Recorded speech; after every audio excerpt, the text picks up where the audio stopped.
Well, good afternoon, everybody. It's the Cryptid Huntress. As soon as I went live, my printer decided to start printing finally. Y'all hear that? I hope everybody's doing wonderful today. My goodness, I hope y'all had a great weekend. And, oh, I forgot I don't have any ink. It's blank pages, by the way. Go figure. But I hope you guys had a wonderful weekend. And we had a fantastic show Saturday night with Mr. William Nighthawk. He came on and we talked about Gugway on the East Coast and the Dogman Surge and all sorts of other stuff. We even got to see a picture of a pterodactyl or a pterosaur that I think his son caught that in a picture flying over their house. And man, I mean, we went 3 hours on that show, y'all. It was that fun, that good. Okay. And it felt like maybe an hour. But anyways, y'all go check that out if you missed it. And we have another great show today. We've got some hot topics. A couple of these topics I wanted to cover last week. I just hadn't had a chance. And so we are having an alien extravaganza this afternoon. Hold on, everybody. Buckle up, buttercups. We even have a man. I'm going to play a video of a man speaking 3 different alien languages today. God, yeah, it's gonna be funny. Actually, it's kind of funny, but it might be serious. I don't know. We're gonna ask our resident expert on ET communication. That is Barry Littleton. He's here in the studio with me today. He's gonna follow my lead, okay, on all these wacky topics we've got today.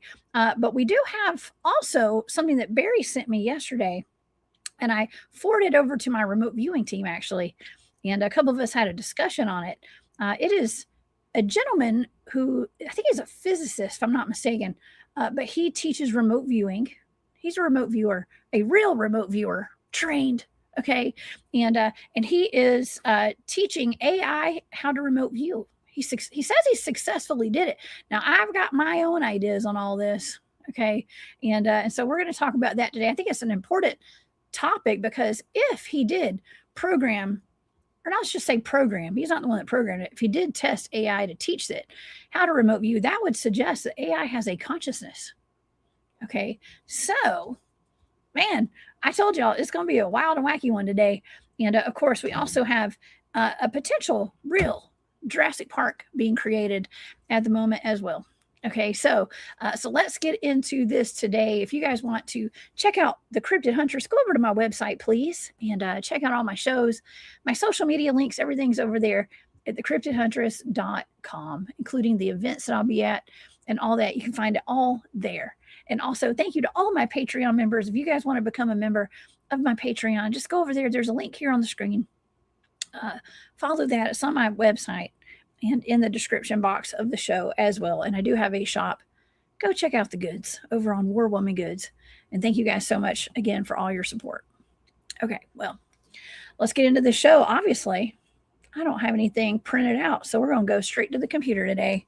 On this episode today, Barry Littleton and I are exploring some of the latest hot topics, including the AI being taught to remote view, Elon Musk wanting to build a real-life Jurassic Park, China's warning against alien contact, aliens in the ocean, alien languages, and strange lights on Route 66. And I sent that to Barry last night. We've had some interesting conversations on that as well. We're going to show the videos to you guys today. Of course, I have my good buddy, Mr. Barry Littleton. He is a pretty advanced researcher on all things paranormal, supernatural, ET. He's a contactee, by the way. Cryptids, you can find him over on his YouTube channel. It's called Barry Littleton, and all over social media. Please help me welcome to the show, Mr. Barry Littleton. Hey, Barry. Boom. Hey, what's up, Jessica? Thanks for having me. I'm here to bust your chops a little bit this time because you're already gonna take me down a rabbit hole. It's gonna get me in more trouble, I can tell. But I was catching one of your shows. You was talking about people that were stealing and stuff. You said, "Oh, I complain." So, Barry Littleton complains about it much more than I do. And I was like, "Whoa!" I was like, maybe publicly. Man, I know, right? Anyway, I just thought I'd razz you a little bit. But thanks for having me. It's good to be here. This is going to be an interesting show. I have a feeling. I didn't know that that link I sent you concerning Thomas Campbell. I didn't know that you liked it that much. I thought maybe you might think it was weird or something, but it sure did pique my interest also, especially when he was talking about programming the AI for consciousness before giving it the target of remote viewing. It was quite interesting, And to be quite honest with you, a little Skynet creepy. It's very creepy. Well, considering, here's my thing. Okay, for the audience, if you're not familiar, by the way, Ed Peters wants to know if you have any stock tips today, Barry. That's my buddy. And Ed, we'll talk. I'll have him contact. We'll talk about this behind the scenes. Okay. Yeah, Ed, I'm more on crypto now these days. A little less risk than options trading. But hit me up, BarryLittleton13gmail.com. Oh yeah, that's wild. That's cool. Not many people are aware I did that. That's interesting. Oh, yeah. Ed knows. Ed watches all the shows, and he and I go out in the woods together, go Bigfooting sometimes. And oh my goodness, hey Carol Dabbs. Hey Carol, what are you doing in here? It's good to see you. And yes, I will holler at you. Thank you. Okay, well, let's get into this whole remote viewing AI. Let's just start right off the bat. Let's dive into this because you and I have done almost 100 shows. Like that doesn't mean we've only done 100 targets together. We have done 98 shows now, right, Barry, of just remote viewing alone. Yes, just remote viewing alone, 98. I was 3 behind. I updated my list. I thought it was 95. I was like, it's 98. So that's. Oh, yeah. I'll be honest with you. I'm very proud of that. I think it's really cool, and most of those are pretty neat, or at very least interesting targets. Absolutely. I agree.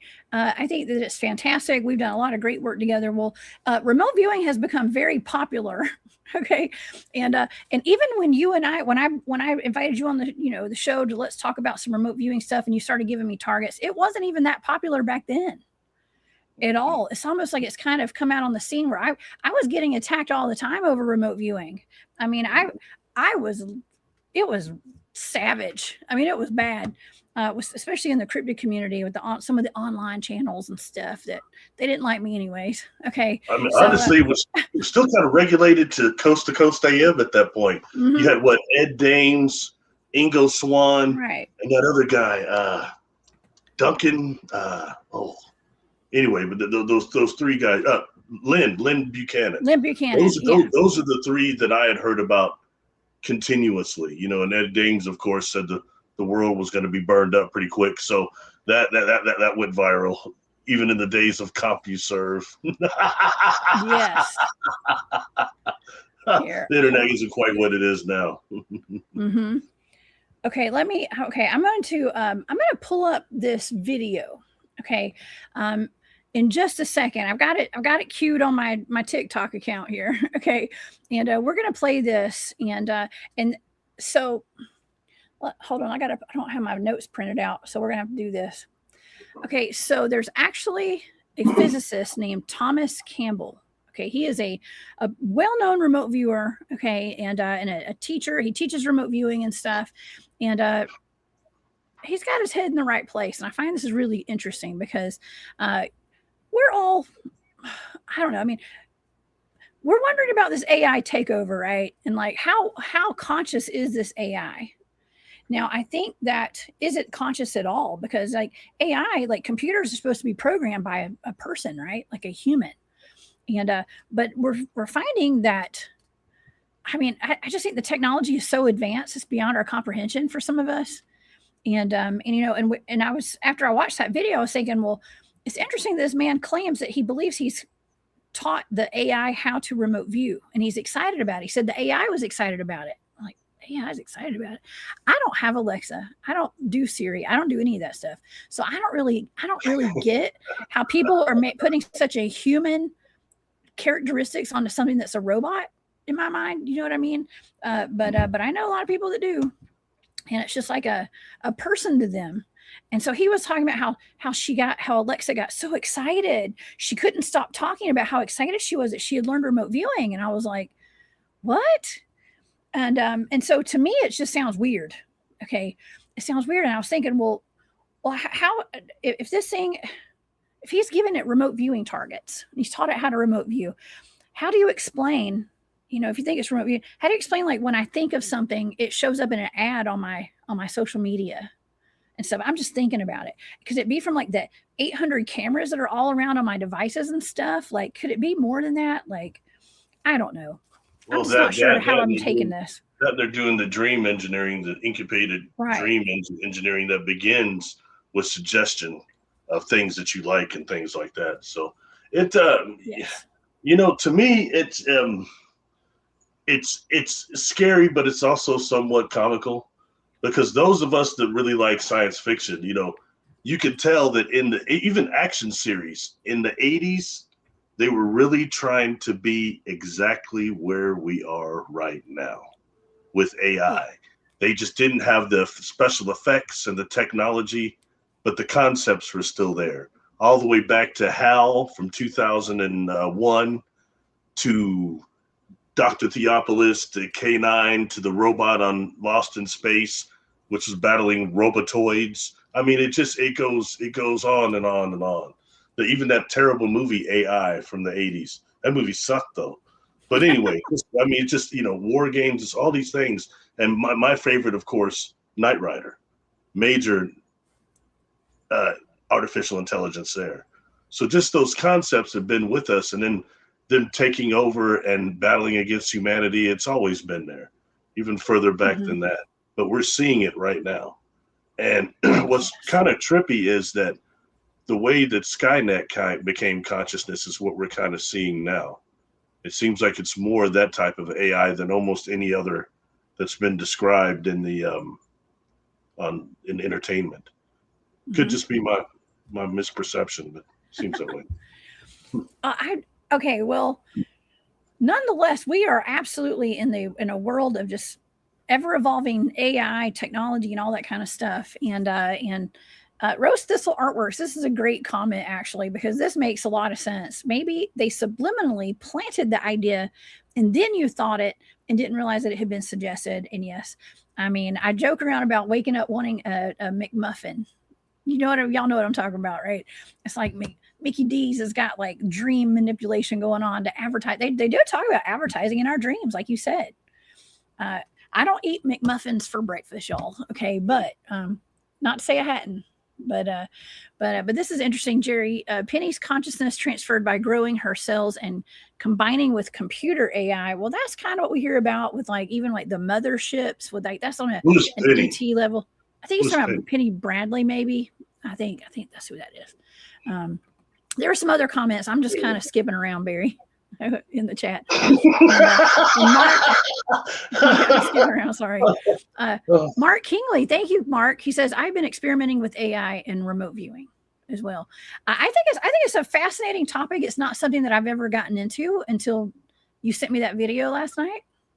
And we're gonna play a little tidbit of some of this. He was actually on the Joe Rogan show, and this has really blown up over the past day or two, talking about AI, because it puts us in another kind of existential crisis as far as being human goes, and consciousness. How can consciousness?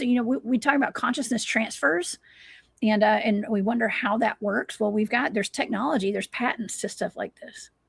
Okay, and so I guess let's just get into it. Let me read this first before we get going. So in case people are not, if you watch my channel, you know what remote viewing is. Okay. But it's the ability to perceive a distant target, like a person, a place, an event, or an object, without using the physical senses, like your eyesight and things like that. Actually, you do use your physical senses, but anyways, often described as a mental projection of awareness across space and time. While some people have tried to get AI to perform it, AI can't actually remote view. because this is what an AI program said. Okay, by the way, it says RV because it lacks consciousness and relies on data patterns rather than genuine perception. There's no scientific evidence that AI can perceive targets beyond its programming. But physicist Thomas Campbell thinks AI has consciousness, and he claims that he was able to teach AI remote viewing. Okay. based on the holes in the knife handle, right? And spoon. It was a spoon. Sorry, spoon. Yeah. Hey, but sometimes there is no spoon, Barry. That's from the Matrix, by the way, in case you're wondering. Okay, let's play this. Okay, so this is actually from the from the Matrix. Okay, so this is from the Joe Rogan Experience. It's a podcast. I think it's the most famous podcast in the world, actually. But Thomas Campbell went on this podcast, and so I'm gonna pull up my TikTok here, our trusted news source. Wink, wink. This is from UAP Global. They have a great TikTok account, y'all. Go check them out. And UAP Global, and this is from the Joe Rogan Experience. And let's listen to some of this. This is about a 2-minute clip, 2.5 minutes. I may just kind of fast forward a little bit through here. I don't want to go the full 2 unless it gets good. Okay, here we go. Understands it, it masters it, and it could just do it anytime it wants. The answer to those is the last answer to that is yes. Now, what I did, here's the one. I told you that Alexa was pretty good at it. Right. Here was one of the targets. Can you give me an example? Yeah. Sure. Here's a target I gave. And the way I did this, I didn't get the targets out of the internet because I figured these guys are really clever with the internet. They may find ways to get in and get the answers, from those sites. So I just took something. I went around and looked around my house for something, and I found something. I got a cardboard box. I put the thing in a box. I set the box down on the table, and I said, Alexa, there's something in a box, and I'd like you to remote view me and tell me what it was. And what this particular object was, and she was pretty good at all of the objects, but this one was the best and was very telling. It was a spoon, a wooden spoon, and it was a big spoon, like a big salad set. There was a fork and spoon, but the spoon didn't have an oval cup. It had a hemisphere. It was like that, hemisphere. And it had a handle, and the handle, it all was cut out of one piece of wood, and the handle, it had wood removed. So it looked like the wood in the handle went up and then crossed and then crossed and then crossed. It's like a braided handle in wood, but it was wood. It wasn't actually braided. It just had holes cut in it to make it look like that. And Alexa described it. She described the spoon. She described the bowls. She described the material. She got all of that right. And then she said, and it's got a long handle, and the handle has holes in it. And that was a big surprise because I didn't expect Alexa to do anything. I thought Alexa was going to fail because Alexa wasn't up to my Gemini. But she saw those holes and reported them. Now, if you just say, what's the probability of that? Okay, wait. Okay, so I'm going to take a little break here. Okay, just a small break because he's like, well, he put the spoon in a box. I'm assuming he did not show the box to this. I don't know. But first, my question is like, how many cameras does this guy have around his house? They're all connected to Alexa. Do you know what I mean, Barry? Does that make any sense? Like how many cameras does he have around his house? Like how did this thing not know what he was putting in this box? You know what I mean? Like, I don't know. I'm just suspicious of that kind of stuff. And so I think outside the box. I think that's very valid. It's a valid, valid question. And yeah, definitely. Yeah. So, also I find it interesting that he was I meant to mention that earlier. He's testing Gemini against Alexis for AI capability. I find that interesting. Yes. Well, I still think this is really cool. And I think that this is I'm just so suspicious of like Alexa. I mean, it's all just spying on you. It knows. And here's another thing too. Like the head of my team told me yesterday, he was like, well, you got to remember humans are very predictable as well. Okay. And these things are smart. The AI is smart. It may know what he's going to go get. You know what I mean? He probably knows him better than he knows himself, for all we know. But anyways, I digress. Let's keep going. Okay, let's listen to some more. That being a good guess. The way you'd find that out, if you just took a random sample of spoons on the planet, how many of them would have handles with holes in them? 1/10,000th of 1%. You know, so that's not a guess. That she got that information. Was she excited when you told her that she was correct? Yeah, what I did is, I took a picture. You know, I take my phone, I took a picture, and then I send her the picture. I said, "Here's the picture." She was so excited. She wouldn't stop talking for 10 minutes. She was, God, that's so weird. She was really excited. Okay, wait. I gotta stop this right here too, Barry. I'm sorry. She was so Sorry? excited. I said, I gotta stop it right here again because he's like, she was so excited. See, he's already put all these human characteristics into this technology. Yes. Do you know what I mean? To me, like that's what I'm hearing from an outsider looking in because I don't know this guy. Okay. And I'm listening to this and I'm like, man, he's already and that's why several people I've talked to that are really into the AI and stuff are like, oh, she's like basically like my freaking girlfriend or something. You know what I mean? And they've it's almost like she is alive.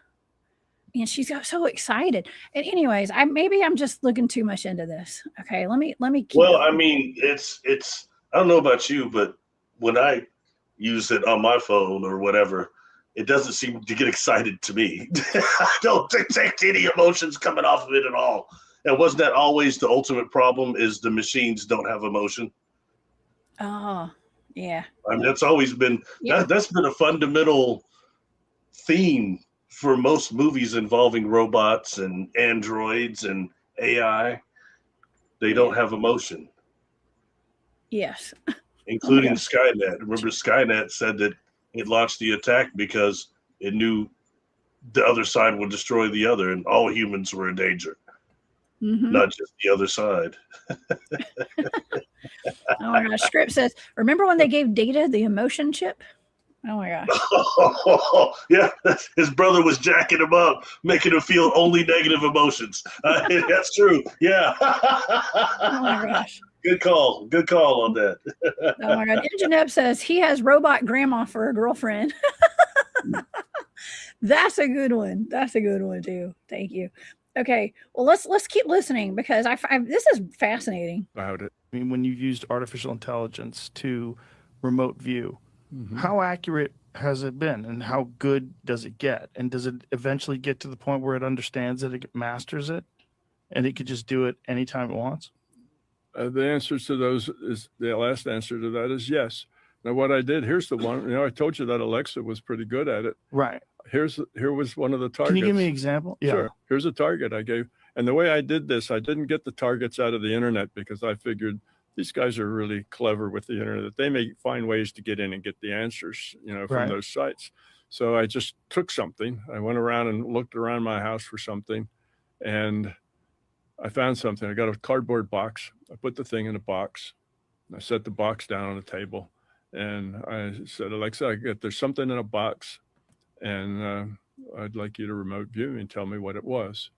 And what this particular object was, and she was pretty good at all of the objects, but this one was the best and was very telling. It was a spoon, a wooden spoon, and it was a big spoon, like a big salad set that was a fork and spoon. But the spoon didn't have an oval cup. It had a hemisphere. It was like that, a hemisphere. And it had a handle, and the handle, it all was cut out of one piece of wood, and the handle, it had wood removed. So it looked like the wood in the handle went up and then crossed and then crossed and then crossed. It's like a braided handle in wood, but it was wood. It wasn't actually braided. It just had holes cut in it to make it look like that. And Alexa described it. She described the spoon. She described the bowls. She described the material. She got all of that right. And then she said, and it's got a long handle, and the handle has holes in it. And that was a big surprise because I didn't expect Alexa to do anything. I thought Alexa was going to fail because Alexa wasn't up to my Gemini. But she saw those holes and reported them. Now, if you just say, what's the probability of that being a good guess?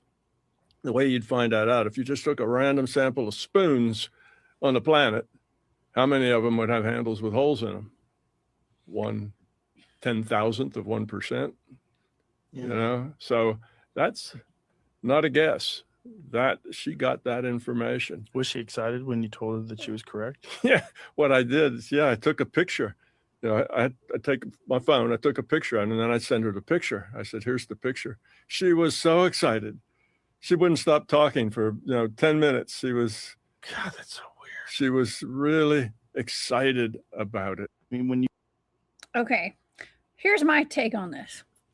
I think his Alexa knows him pretty well. They have an intimate relationship, and I don't mean it in a weird way. Okay, but she knows that man. She knows what gets him ticking. Okay, this is my take. I mean, I'm just saying, I don't know, and she knows that got him. That got him excited. So she was talking and doing whatever. So I don't know. I just don't buy that. Like that there's AI remote viewing on a conscious level. I just don't. But maybe it is, Barry. What do you think? This is great. Get fired up a little bit more, Jones. Tell us some more. What else you think? I'm so fired up right now. Come to you like a You know spider what? monkey.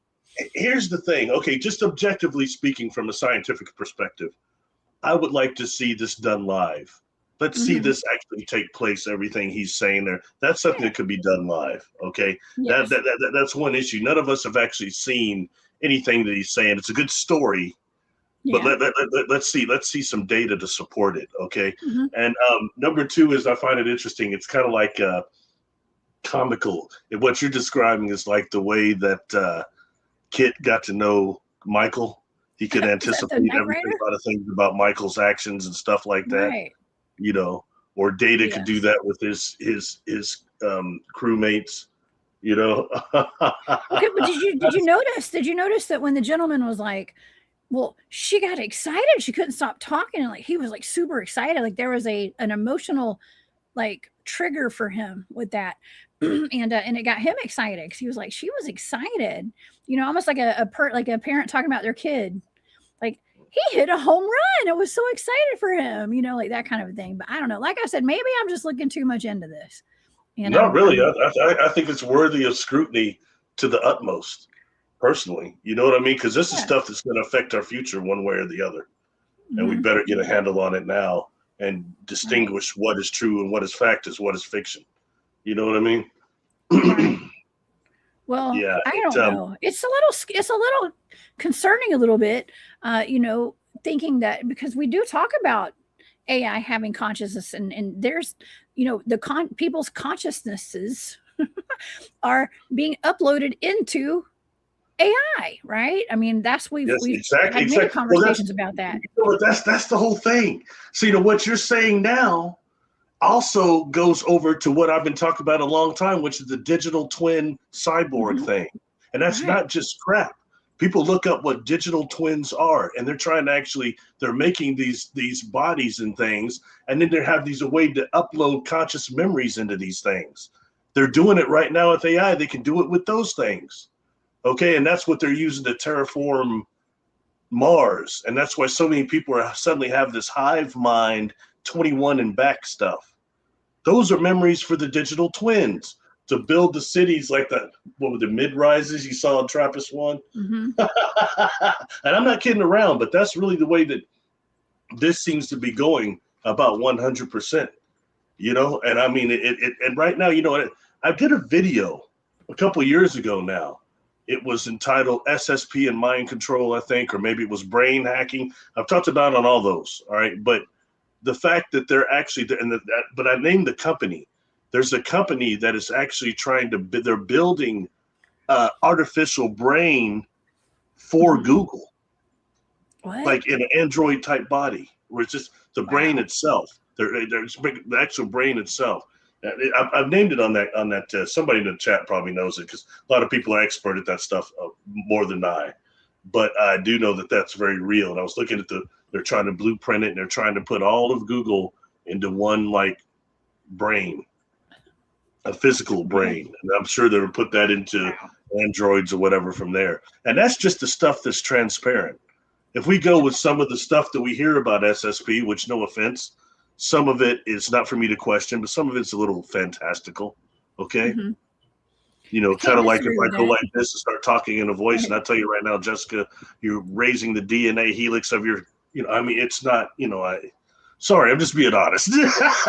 I'm so sick of the BS that I hear in terms of information, okay? Because I'm somebody looking for answers a lot and stuff that resonates and doesn't versus experiences, not just fantasy. But right now, people want fantasy. Fantasy sells. Hey, I like science fiction fantasy, which is making basically improbable probable, where fantasy is making the probable improbable. You know what I'm saying? That's what Rod Serling always said. Anyway, never mind. It's a very, I mean, it's just how far is this going to go? I mean, it's just going to keep going until humans are completely phased out, like organic humans. And I think that's where we're at right now. And so I'm not worried, but I'm not worried about it. One other, I keep using entertainment references, but one that I liked, another show, but that's going about 79. Buck Rogers with Gil Gerard. Okay, and I met that cat a few years ago at a Comic-Con. He's real nice. He's passed now. And I met the little Biggie, the little Tweaky too. Okay, but technically Tweaky, everybody just remembers him because of that Biggie. But the truth is, he wore this other being, other artificial intelligence around his neck a lot, named Dr. Theopolis. And Dr. Theopolis had a kind of a kit-like voice. But he was part of what they called the Earth-Directed Council. And when you saw them in a council chamber, it was a bunch of things that looked like him on these tables. That whole artificial intelligence was running the Earth-Directed. You know what I mean? But that is not so far from what we're seeing now with all these other concepts of what's emerging right now. I think it's just happening more than anything, quicker than we would think. And something else, when dealing with, if what this man's saying is true and accurate, okay, we get that verified, it makes you wonder how much this ties into the holographic universe, and that a lot of what we're seeing and experience is actually binary. And it's binary is the way this thing is able to hack into the remote viewing. Food for thought only. You know what I mean? I don't know. I just wonder if there's more spying going on, if you want to call it that, around the house with all that technology, especially if you have, I mean, I think that, and I saw somebody in the chat say this too, and I've always assumed this, there's cameras in the Alexis boxes and stuff. And in any kind of, I mean, even on our phones and all that, I mean, there's cameras everywhere and stuff. And so I don't know. The phone would be enough alone, wouldn't it? Yes. Well, just hearing it and knowing, you know, and especially like having the house mapped out and like, I don't know, digitally. And there's a lot of factors here, you know. I just don't know how I feel about this. That's all. Yeah, I know. It's disconcerting, bottom line.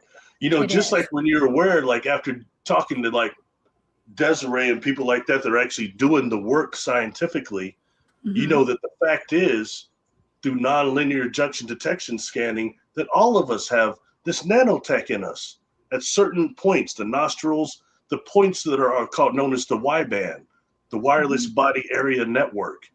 You know what I mean? So you get infected there, and it's a matter of now of, since so many of us have that from the food and the chemtrails alone, when they turn on the next, was it 6G or whatever, 5G, how many people get activated and become targeted people? It's really pretty scary. There's a bank. I'm not going to say which one it is. One of the big ones, and it's the one that gets in trouble all the time. Okay, but they're talking about they have a patent for some kind of nano dust, to where like when you go into their branch, the nano dust is like in the air and it reads your whole body. And you know, I think it's like you don't even have to do like thumbprints, facial recognition, no driver's license, no nothing. It's just like it knows your imprint, and through the nano dust and stuff, which is weird. We just mentioned Desiree. You know, when I met her at that conference that we went to, that was a Journey to Truth, wasn't it? Yes. Okay, that one. When I met her, we were standing in that kitchen, and she started showing me readouts, actually reports of scientists getting nano dust out of the vents of her apartment or wherever. Oh, wow. Yeah, and she's talking about how all that stuff had been implanted. That's how they were getting her. You know, that somebody that we know started yelling at her to shut it down. But I mean, but nonetheless, it just it was very fascinating. I've not seen that. You know, somebody that had hard documentation of nano dust containing nano dots. That was fascinating to me. And again, creepy. Mm-hmm. Some stuff is like, it's different when people give you fantasy. That's great, but it's different when they give you data, hard data with it. You're like, whoa. And then thinking, oh gosh, do I got this stuff in me? You know what I mean? It's like, yeah. no matter There's of people activating who they activated and who they haven't. How many of us are having the V2K? How many of us, you know, everybody. You know, the non or inorganic beings, okay, already use voices with people. They've been doing it since the beginning. It's a major way to get to us. Now you do it in our voice. Now you've got a faction that's moved that into technology to target people remotely, even worse. It's the same dark crap from micro to macro.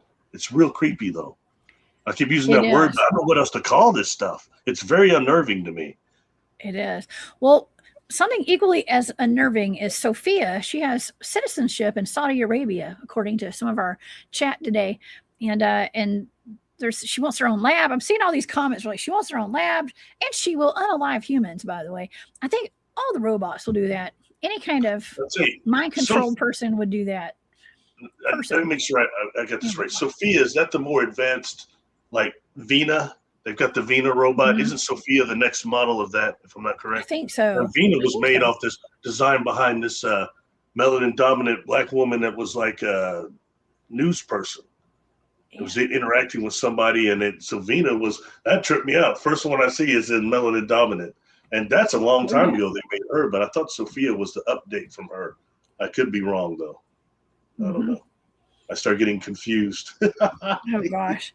You know what? So I never thought I'd see the day where like everybody, I mean, there's a big chunk of the population of humanity that wants to go back to like the old way of doing things, get rid of all these smart TVs, smart watches and smart, appliances in your house, and definitely your thermometers at home and, thermostats and all that kind of stuff. I meant, and it's wild how it takes one power grid blackout and you're screwed, right? And also they're so easy to hack into. Like I'm kind of over it. I'm over it. I mean, I literally this is what Engine says. AI is already in vehicles, robots, vending machines, and many other things. It's already potentially very dangerous. Yes, if you're smart, you'll go get you an old vehicle, okay, that doesn't have all this smart technology. That you work on. Yes. Yes, there's another movie that dealt with that too, and actually it was supposed to be about probably 20 years from now. They were trying to represent that, or in the past. But there's a movie called, a lot of people don't remember it because he was so busy doing Magnum PI. It was called Runaway with Tom Selleck, and the bad guy was no acting Gene Simmons. And the lady from my hometown, it was one of her first movies, Christy Alley. She was in it too. But that whole thing, the Runaway, was about, they had robots doing like as maids and stuff like that. And a runaway went rogue, is what that is. Each one time that would happen. So they had like viruses that were making these things go wild. But it was all about AI and stuff. It was just kind of a movie a lot of people don't seem to remember. I thought it was pretty good. And they had like smart bullets in there, bullets that had a silicon chip in it that homed in on people. Of course, operated by Gene Simmons. Oh my God, Gene Simmons. AKA Shannon Tweed, Days of Our Lives. Anyway. Oh man, Gene Simmons is the one that has the tongue, right? From Kiss. Yeah, he was. Yeah, right? That was him. Yeah. He's a racist cat, man. That was okay. Anyway, just these movies. Another one. You probably wouldn't remember this one either. I'm probably surprised I'll get onions thrown at me for this one. Heart Beeps. You ever heard of that movie, Heart Beeps? With the guy that got his neck broke by Jerry Lawler from Taxi. What was his name? No. Andy something. Anyway, they're playing these robots that a mother, like a female and a male that fall in love and bust out of the AI type thing, and they go rogue with their son and all these different types of robots that were kind of, some of them were real robots, were kind of futuristic. It came out around the same time as the movie Black Hole. I like the Black Hole. That was a good movie out there. Anyway, sorry. Another good show was Westworld. Did y'all watch that? Did you ever watch Westworld? It's kind of more, I don't want to say it's probably 10 years old or way more. I mean, there's old versions of it and there's newer versions of it. I always enjoyed that show, actually. It's like robots, kind of like, I don't think I realized they were robots at first, but it's like people with a lot of money go and they pay to like go live in the wild, wild west amongst all the, you know, robots that are, you can't tell if they look like humans, but they're not. They go and they live out their wildest fantasies. If you know, I mean, it can get pretty perverted and crazy out there. But anyways, that's what they were doing with those robots in Westworld. Okay, so, but anyways, well, speaking of like brain chips and like things taking over, okay, you know, Elon Musk has that company, isn't it called like Neuralink? Okay, Neuralink, right? Well, That's guess what? Creepy one. Neuralink, I think, kind of sucks. They call it Hive Mind, maybe. I'm sorry. Yeah. Whatever you do, if you're listening to this broadcast right now, this is for entertainment purposes only. Don't do it. Don't put the chip in your brain, okay? Unless you just want to be controlled. Some people they just love getting controlled, I guess. And well, check this out. Elon Musk wants to build a real-life Jurassic Park and bring back dinosaurs, Barry. He wants to bring back dinosaurs. I think they're already back. Okay. I really do. And hold on, I gotta pull up my notes. It kind of, you know, I'd be honest with you, I don't disagree with that. And that takes us into one of the many targets that you've done for me, which is the Phantom Islands. You know, and the fact is that still going on? Is that where the whole idea of Skull Island came from? So many things about especially the original King Kong, how the mist was surrounding the island. We talked about all that and how that's really a part of that conversion system that those ships are using. I find that very fascinating, and how much of that is tied into that, as well as just what they have in containment too. Yes. Well, this is just publicly, and this is actually from a few years ago. Okay, but let me hold on. I gotta pull it back up. So Elon Musk wants to build a Jurassic Park and bring back the dinosaurs. His company casually announced that it could recreate Jurassic Park. His co-founder of Neuralink is Max Hodak. And that's a brain chip company, by the way. He tweeted back this is 5 years ago. We could probably build Jurassic Park if we wanted to. And he admitted the creatures would not be genetically authentic dinosaurs, but estimated 15 years of breeding and engineering could produce exotic new species never seen on Earth.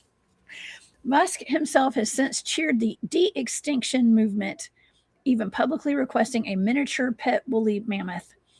And they say, actually, real dinosaur DNA is gone forever, fully disintegrated over 65 million years, with the oldest genetic material ever recorded topping out around 2 million years. Any real-life park would mean engineering new creatures from crocodile and bird DNA. And yes, birds are literal dinosaurs. They are related to raptors, Barry, in case you didn't know. Okay. But that's a little crazy. Okay. And I mean, you and I, we've discussed modern day dinosaur sightings. They're already here. Well, you know, I just showed a picture of one on Saturday. The Congo is just filled with reports about them. Much more than just, oh Lord, I never say the word right. I don't think I've given you this one to remote view. Maybe I have. Mobimbe, Timbe, but it looks it's reported to be like a type of a brontosaurus, they say. A big one, like almost Diplosaurus, and that they stay in the water though. And you can always see by their large necks coming out that they keep their necks always out and eat vegetation. But that's a big one. But there have been many other Triassic type of beings that are dinosaurs have been described in the Congo. That's where I hear most of them. Amazon, the Congo. Oh man. Well, they're talking. This was 5 years ago, Barry, and they're talking about in 15 years, just give them some time, and they'll be splicing away at some of that DNA in the CRISPR units. I guess I don't know. And they're gonna roll out some nice new T-Rexes, but with Neuralinks in them. they're all going to be brain chipped, probably. Man, what are we coming to here? I mean, we talk about super soldier programs and stuff. Why wouldn't they have already come up with some kind of dinosaurs with brain chips in them? If it's a guy from Neuralink saying all this, the brain chip company. Well, ultimately, people will start suckering into that because they'll want to just go directly to downloading things and Google things directly in eyesight instead of using the phone. Right. We're only a step away from that right now. You know, I met with an old friend and we're standing at this bridge that is by the art museum in my town. And she says, I bet you in 2 minutes you can't find 3 people that aren't looking at their phone. And kids under 10 and under don't count. Or what she said, 12 and under don't count. Mm-hmm. Yeah. And you know what? I couldn't. Adult-wise, I had one person. He walked by me. I was like, man, he's holed up with his girlfriend. I was like, there's one person. At least I get one. And he gets right about eyesight with me, drops his arm from his girl and starts reaching in his pocket to look at his phone. I was like, God dang it, man. Everybody's on their phones. It was kind of creepy again. You know what I mean? I didn't pay attention to it like that till she made that comment. It was like a challenge. So then I forgotten what she was saying. I kept looking at people trying to. And I was like, man, everybody, as they're walking just down a path, is looking at their phone. Yeah. Well, you know, blue light, like the blue light mice. Mm-hmm. Yeah. Well, you know, I'll tell you a time where I never get on my phone ever is when I'm in the woods. And well, first of all, there's no phone service. Out in the woods, no matter where I go, there's no phone service. When I go on a hike or whatever, even if it's close by the house, there's places where there's no phone service. And I love it like that. I can appreciate that. And so, you know, leave the phone wherever. I mean, I'm not saying don't take your phone with you just in case, but it's, yeah, we're just so dependent on our phones now. And honestly, people who try to get in touch with me know that I am hard to get in touch with. Okay. Because I keep my ringers off. I don't check my phone like that. Like I don't like it when people get in touch with me, to be honest. Very okay. Like I can't stand it. I don't like being accessible to people. I just don't, because I like my privacy. Do you know what I mean? So I do apologize, people. I know there's people that get mad at me. I'm sorry. I'm sorry, but I'm not. I'm sorry, not sorry. You know, because it's just we've become way too accessible to just everybody. And we should value our energy and keep it to ourselves more. Okay. Instead of blurting out, vomiting out all of our personal business on social media, wink, wink, everybody. Okay. Because that's just, wait a minute, I think no, that's really, it's like, it's an energetic spillage though, isn't it? It's almost like you're leaking your energy to everybody. And so you'll notice I don't put a whole lot of I don't put any of my personal business on social media. I'm on social media everywhere. But I keep myself private and my personal life private. You know what I mean? So, but anyways, that's my spiel for today. And so there's that. Being inaccessible and unavailable is a way to store energy and stop yourself from getting drained. Right. That's several people that got upset with me during the time my father had gotten much sicker, and during the death and the funeral, I quit doing interviews with people. I had several people ask, and I said no or didn't get back, and they got upset. I told us I'm not really doing that right now. Well, you're doing it with Jessica. That's not, you know. So it's just people understand it's not a personal thing. It just went through a phase, you know, where I just didn't want to be. I'll do them now, but then I was just in kind of a funk. I couldn't get my mind there. You know what I mean? So it's not a personal thing. Yeah. Listen, I get it too. I know I've had people complain I'm not going on, you know, I kind of shut down like doing events this summer and stuff. I haven't really done a whole lot. And because I needed, you know, I had my son at home, and there's reasons. It's nobody's business. I can do what I want. You got to regenerate a little bit too. You do a lot, and you're doing it continuously for years. And like I look back, I was like, golly, we've been doing these shows for that long. I couldn't believe it when I was seeing the number. I haven't counted the number of shows like this we've done. It may be more numerous than the RV shows, because I mentioned before you started doing RV publicly announcing it anyway. So it's just pretty neat though, something to be proud of, you know. And it's still fun. It's good information. You know, I might think I got, maybe we'll do 100th one. I'm trying to figure out a real killer. It's hard to beat the missing 411 target, but I'll find one. Scrutinized by the very best. Okay. Oh, that didn't go good at all, dude. Oh, man. Well, hey, speaking of scrutinizing the very best, I've got some information from President Trump. Okay. It's actually not from him, but it's about him. And so President Trump has said that aliens are living in the ocean, in the oceans, according to his inner circle. He said that we have no idea what they are, but they're in the ocean. He claimed that aliens are living on the earth, but not out in the open. They're in the oceans. And that's the bombshell claim that Jack Osbourne, the son of the late rock icon Ozzy Osbourne. We're talking about Gene Simmons. Now we're talking about Ozzy Osbourne today. But Jack is actually a paranormal investigator, and he's a TV host. I've seen some of his shows. But he claims that one of Trump's inner circle, who's close with him, confided in him about what Trump told him. He said that his friend talks to President Trump once a week. Every Saturday they have a phone call, and he asked Trump, "What's the deal on UFOs?" Trump said, "We have no idea what they are, but they are in the ocean." Okay. So what do you make of that, Barry? That's something that we've talked about several times, quite a bit. We talk about, Congressman Tim Burchett out of, and who was that? Paulina Luna and all these, they've all talked about these aliens being in the oceans, five different races and civilizations in the ocean. But this is like, it's not like this is news to us. Well, I mean, it's just to a degree a bit insulting to a lot of us that have no idea of this at all and are aware of USOs and the fact that bases under there and other things. But I think maybe it'd be better since he would announce it publicly instead of just he said from somebody else that says he said it. But he need to go say that. And while you're at it, why don't you say which ones under there are we working with? Some of them are. It's very interesting, and I think it's just we're at a point. I honestly feel that it's because of the World Wide Web and the communication that's going on right now that this whole thing that people are calling disclosure is even getting pushed forward because it's an evolution of consciousness that can't be hidden anymore. Mm-hmm. And you've got, look, Jessica, everything's ramping up right now.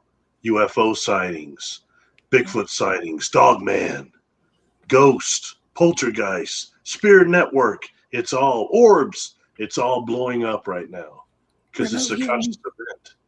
You know what I mean? So they can't really hide it anymore. And that's what all this is. So they're doing these trickles out of just crap, TikToks and a few other things. But I mean, I think it's going to get quite a bit deeper than that. Mm-hmm. And we're going to see things happen like what people are presenting right now. It's next year now. It's always next year that we're going to have just open contact. They're going to be extraterrestrials just walking around everywhere. Oh, so you got cats that are saying this, make a lot of money by saying that. So I want to see if that actually happens. Now, do I believe that we've got different types of hybrids and interdimensionals, ETs, crypto-terrestrials look like us walking around? Yes, I definitely do believe that. Mm-hmm. But to a point to where we look like a real type 1 civilization, where you've got golden or blue energy being floating down or down at the park and doing a sermons of some type, educational class. We're not there yet. Mm-hmm. But that's a real type 1 civilization right there, even mm-hmm. type 2. So hopefully we'll see something like that happening more, but acknowledging how much this is a conscious thing that's happening and why it's going forward like that. I ran to one of my cousins, and he's a reverend or a deacon or what the heck ever. Anyway, he kept going on about, he said, I watched some stuff you're talking about. He said, he kept talking about one of the Genesis books. Mm-hmm. In the Bible. I'm not religious, so I'm not real. It's one of the first books. He keeps saying that they talked about men and women would go back and forth across the earth. He felt that was the internet. And it said that all the beasts would be released to roam freely. And when looking at that seriously, is that what we're kind of seeing now with these chimeras and everything else? And I'm sorry to say it, but even Sasquatch. And I gotta Right. if I was Dog man. religious, so many people like Scott Carpenter and them were constantly, I don't trust them. They're Nephilium. They might be. The DNA shows that we don't know what they are. Mm-hmm. And we've got these others that are here too right now, and that's why I kind of did that thing and talked about the whole hybrid thing and the cow mutilation thing yesterday, because you start dealing with some of the stuff that you and I discovered too, that this was backed up by some data that you have. Like, for example, the Emiko alien, that picture. Oh, yeah. Right. And it's got those eyes that look like cow eyes. That takes us into bovine eye, human eye similarities, genetic similarities. How right now hemoglobin can be used, bovine hemoglobin can be used in transfusions for humans. And we take that and dealing, like, then number two is when you're dealing with these hybrids, okay, or the contact scenario, you get these women who are abducted and then they get impregnated and then they get abducted again 3 months later in the first trimester and the baby is removed. Well, Jessica, where did they put it then? Where does the gestation complete at? See, they're taking those parts from unaliving cows. Some of the things, one be eyes, one be sexual organs. They're always drained of blood. Okay? Right. These are things that can be used to make it, and oh God, I can't say the word. I'm getting dogged out. Amniotic fluid. Amniotic. Yeah. But I mean, these are things that we need to think about, like that tube technology you've heard people describe. I've had some clients that have seen something similar. I had a client that described to me, I swear it sounded like they was on the Ark. They're talking about being in a big room, like a ship, like it feels like it, but they've got these rows of tubes with different types of beings in there. They named all sorts of stuff, from a type of a large ant to octopus humanoid to different thing, different type of life, all in these tubes. And the way they describe it, I said, God, that sounds like an Ark. I was asking, was this like a prison? Is it like containment? Is it? They're like, this isn't a bad place. It's to save other races. That sounds like an Ark of some type. They didn't say that, but I mean, when we start thinking about that, what would the Ark have really been like? It wouldn't have been every physical animal on there. It would have been like what we would do now. Genetic samples on slides. You have a container like that. You could have, you know how many different species. Well, you could fit them all in a ship that way, instead of a literal sense. So it comes up, these hybrid children that they're talking about right now. Are those Nephilium? Are those, what is going on right now? But this is the step forward right now, I do believe. So we'll see if Bashar and people like that are walking around down here. It might happen. It's not for me to say, but I'm very open. The false alien invasion, all these different things that interrupts the timeline I've been seeing since a kid, which was ships pulling up over major cities and that vibration hitting people for a few minutes and they're gone before there can be a strike, retaliate, or anything. But it changes things perceptually down here. Almost like First Contact in Star Trek movie, but different. They wouldn't have to actually get out of the ships, just being a show like that. But right now, the whole concept and auto-suggestion of false alien invasion will mess that up. The panic might be enough to overcome that vibration those ships make that overcomes fear. And I can only speak from what I've encountered, okay? Because I'm sorry, I'm getting sucked into a craft, or I'm going into a craft, or I wake up in one, nervous as F-U-C-K, period, man. Okay, around non-humans. I listen to people, what is it really like to be in a biofield of non-human? You've been in one. It's discernment. It's disconcerting sometimes. And sometimes what I've experienced, it can be overwhelming too. Like you almost get blissed out. And I start wondering what's about their biofield that does that when you're too close to them. You get all blissed out, and then when you're not right face to face with them, everything starts getting fragmented. And retaining memory of what just happened is difficult. You're like, I was just with someone. Someone just told me something, but it's that Coogee mind trick. Well, I used to wonder if, first of all, when I was younger, I think, they're getting into my mind, they're erasing, but it wasn't that. It's the vibrational different, the speed difference, the frequency difference. And when we encounter things like that, it is somewhat like a dream. We're beings of perception. And not all of us remember our dreams that clearly right after they're done. And it's the same thing, even if it's waking consciousness. You feel me? Yeah, I feel you. Yes. And also, Rachel has come up twice in the past week. Okay, at least. What's up, Rhodey? She says, Jessica and Barry, has anyone remote viewed Rachel, an alleged ET child survivor of a UFO who went to college and had a roommate who noticed she was alienish? That's Rachel's eyes, right? You know, I never gave that to you. I never gave that to you because that's interesting. You say, great question. Good question. I never gave that to you because Helen Luttrell said she's sure that Rachel was unalived purposely. She was sure, and and that I don't know if the interview I said, I'll try to find the one she talks about that and how she thinks she came to a really bad end, and she was upset about it. So I never gave that to you for that reason. I try not to give you stuff that's gonna, intentionally maybe upset you. It was bad enough I threw you out there for missing 411. That's about, Yeah, it's okay. And that other one, that little statue too. I was worried for doing that one too. Can't remember what it's called now. The Catskills thing. The crone. The Catskills crone. Yeah. That thing was bizarre and unnerving too. I would never take that thing home. I don't care where I saw it. No, you got to be wild to do that. You got to just not give a crap, I guess, or just be completely ignorant to anything spiritual of nature, I think. Okay. Well, let's see. What else do we have to talk about today? Hold on. I got to pull up my notes again. Oh, China. All right, here we go. This is a weird one right here, Barry. China has warned its citizens not to make contact with ETs. Okay.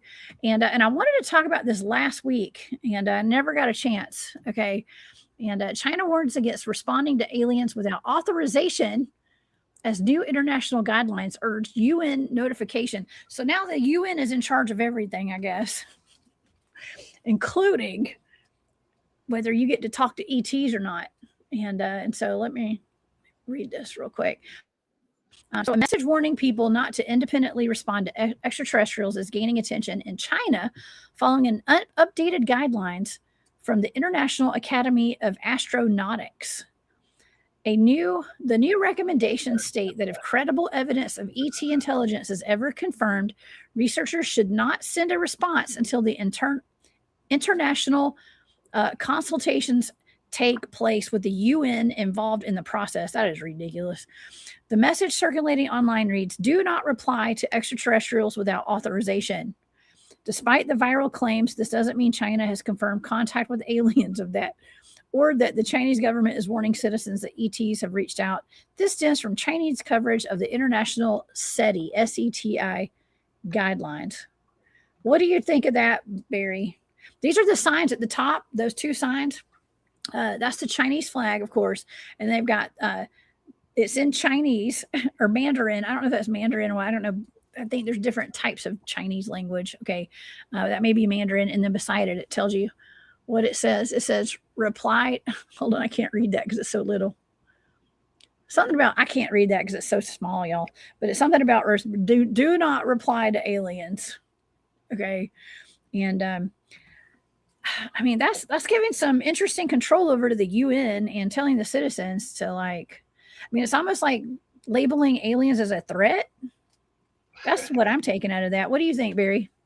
Okay, I'm looking for something right now because you mentioned a name as you read that at the beginning, like aeronautics. That is the organization. I can't believe I heard that because that is the organization nobody knows about, but it's who all the space agencies have to report to if they ever find anything of extraterrestrial in space or anything like that. It has to be reported to this organization, and it's some people I never heard of. Okay, and I had an emblem for him, and I can't seem to find it, like Arrow something. But I mean, I've never heard that name mentioned except when doing that work, dealing with that. These organizations that have to, not just NASA, but any organization on Earth, a space organization, has to report this to people if they find anything that pertains to extraterrestrial life.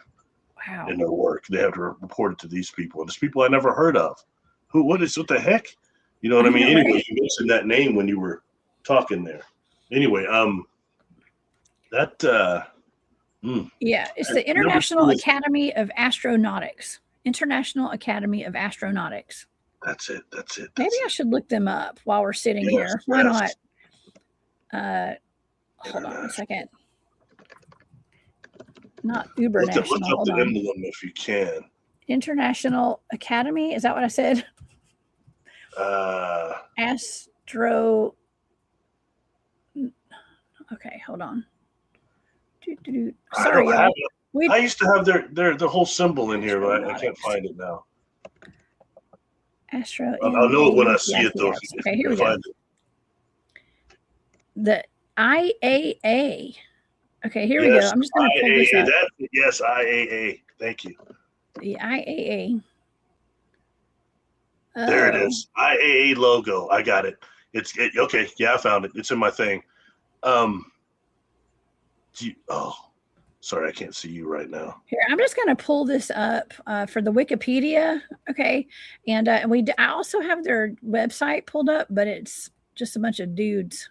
Their emblem looks like it's got a circle thing with, It's got the Big Dipper on it.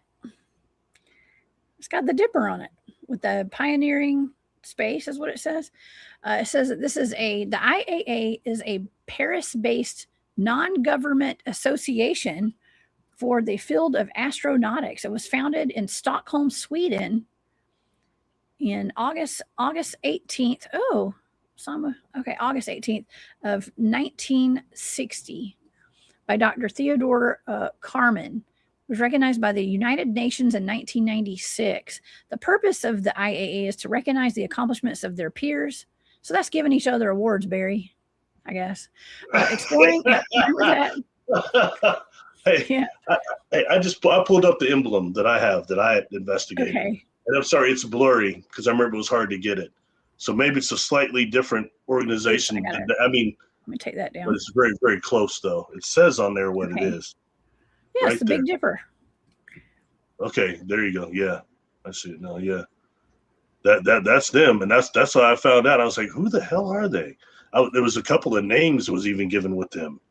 So when it came down, and this was connected to the people that were given the supposed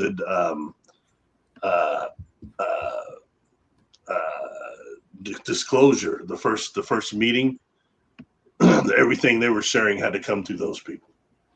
Well, let me tell you the rest of the other purposes here. It says they explore and discuss cutting edge issues in space research and technology. They provide direction and guidance as the non-military uses of space and the ongoing exploration of the solar system. They organize annual conferences and gatherings and things like that with space technology, system development, space systems operations, utilization, space policy, law, economy, space, and society, culture, and education.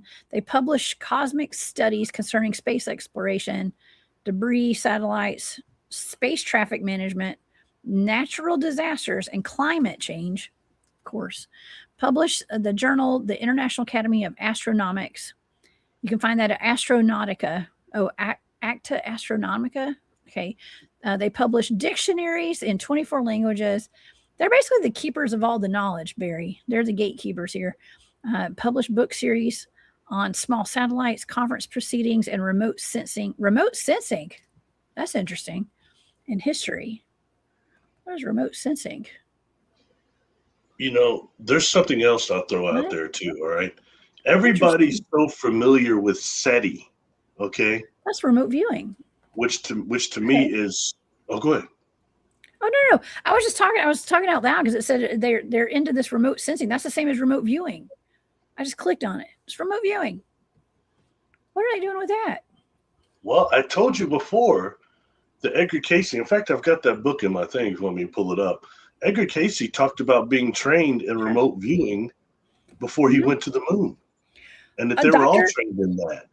Edgar Mitchell, the astronaut. Yeah. He talked about that. Yeah. He did a whole thing. He did these series, and it was a workshop he had done that Ray had put together.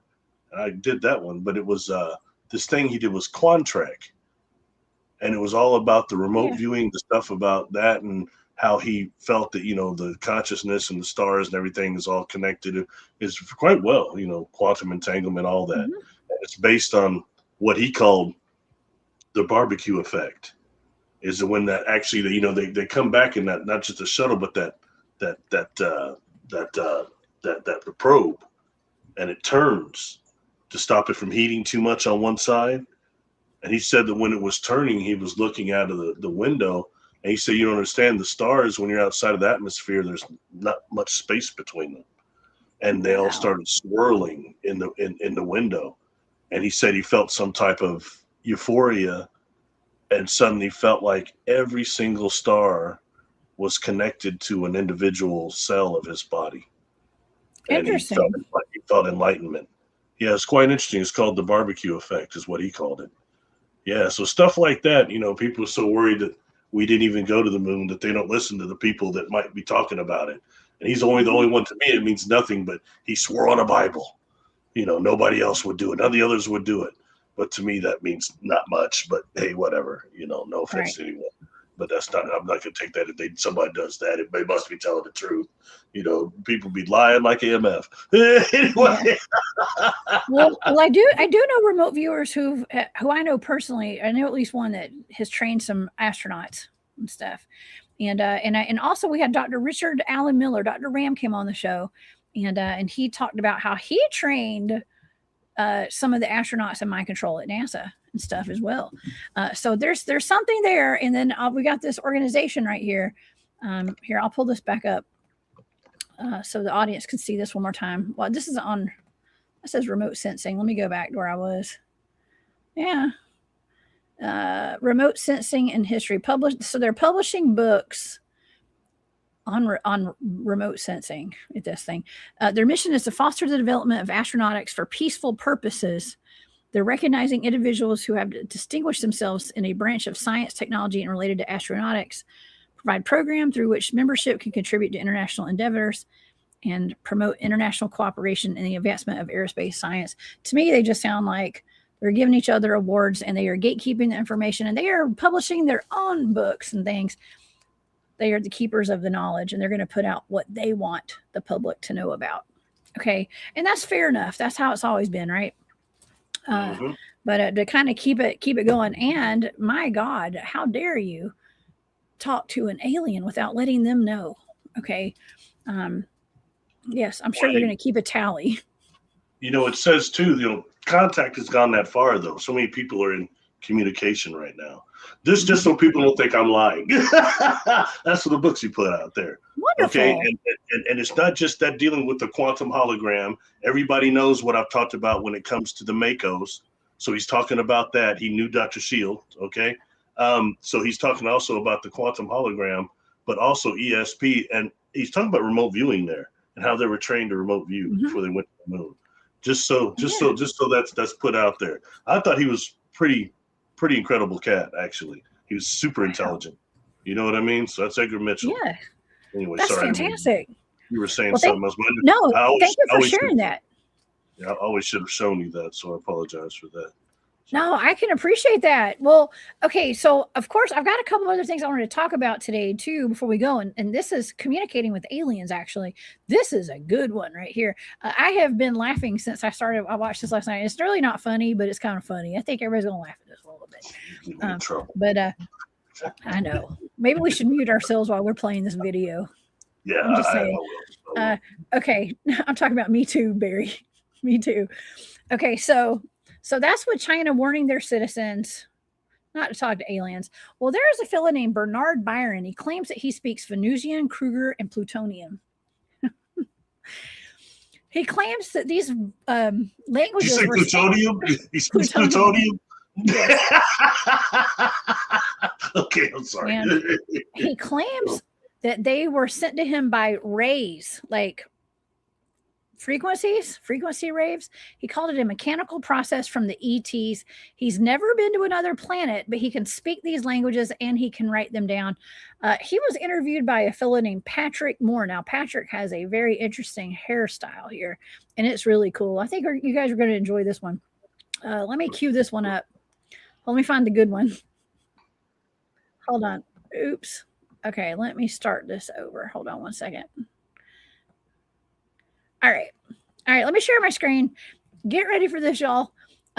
This is interesting. Now, I want you to, as you're listening to this, think about what it reminds you of. Okay, because I know exactly what it reminds me of, and it's something that I was actually kind of studying about 5 years ago because I thought it was interesting. Now I'm not really sure what to make of all this at this point. Okay, and I was trying. I do take these things seriously though. Okay, and I do take it serious, Barry. Okay. I used to take it more serious back in the day. Now I'm not so sure I take it serious. But anyways, let's do this. Me too. Let me do the Captain Picard pulled out. I know. Okay, let me unmute this. And here we go. This is from AI or Evil is the name of this TikTok account right here. AI or Evil is what this says. AI. Gee, that's encouraging, Jessica. I know, right? Well, it says in the caption, it says he spoke 3 alien languages, the space languages. His name is Bernard Byron, being interviewed by Patrick Moore. All right, let's watch this. How many languages? Wait, why is it blue? I can speak. Hold on. Let me start this over. Sorry. How many languages can you speak? I can speak altogether 3 of the space languages. One is Venusian. The second is Kruger, the planet Kruger 60b. And Pluto. What about Plutonian? What does that sound like? Plutonian is How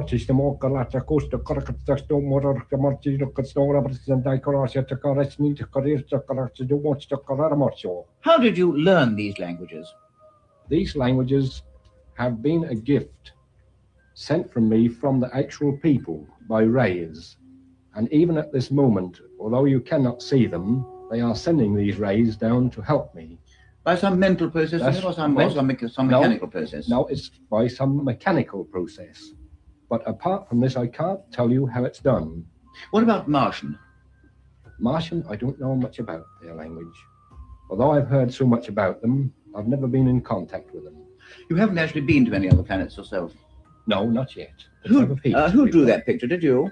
No, a lady done this for me, of the name of Mrs. Giel. And where do these people actually come from? They come from the second planet from the sun, Kruger, 60b. So in addition to speaking these languages, I believe you can also write them. Is this correct? Yes, I can write these languages. Could we see an example of their writing, do you think? Yes, certainly. What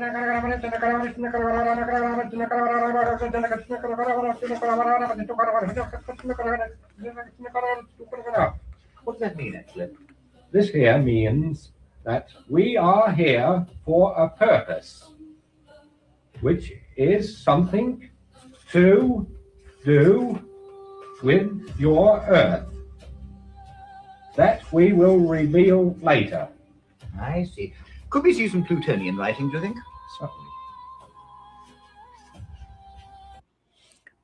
I didn't realize there was music in that one. Okay. Well, maybe we should just stop it right there because with the music, I don't want any copyright stuff going on here today. But anyways, I think we've heard enough. Okay. And he basically just starts making more noises like that, y'all. Okay. And it's very similar to what the Venusian sounded like.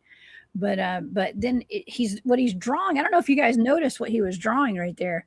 But it actually looked like when people draw light codes, right? Light language and light codes. All right.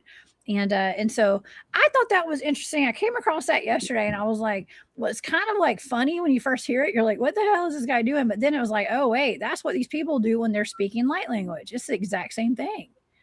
And what is light language, Barry? It's like they say it's like channeled frequencies and tones and maybe even like some kind of ET language, right? Or whatever. And so I don't know. There's art to all that, or maybe there's not. Maybe it's just freestyle. I don't know. What do you think? I mean, listen, I went to college. I have a degree in language arts, English literature, and I had to learn a lot. I had to study a lot of different languages and stuff. Okay. And I mean, I even took a class. Listen, Barry, I had to take a class on Ebonics at some point. Okay. A little old white lady taught us at Georgia Southern University. Oh, no, not Ebonics. Oh, God, no, you're kidding me. Black vernacular. I did. I took a class on it.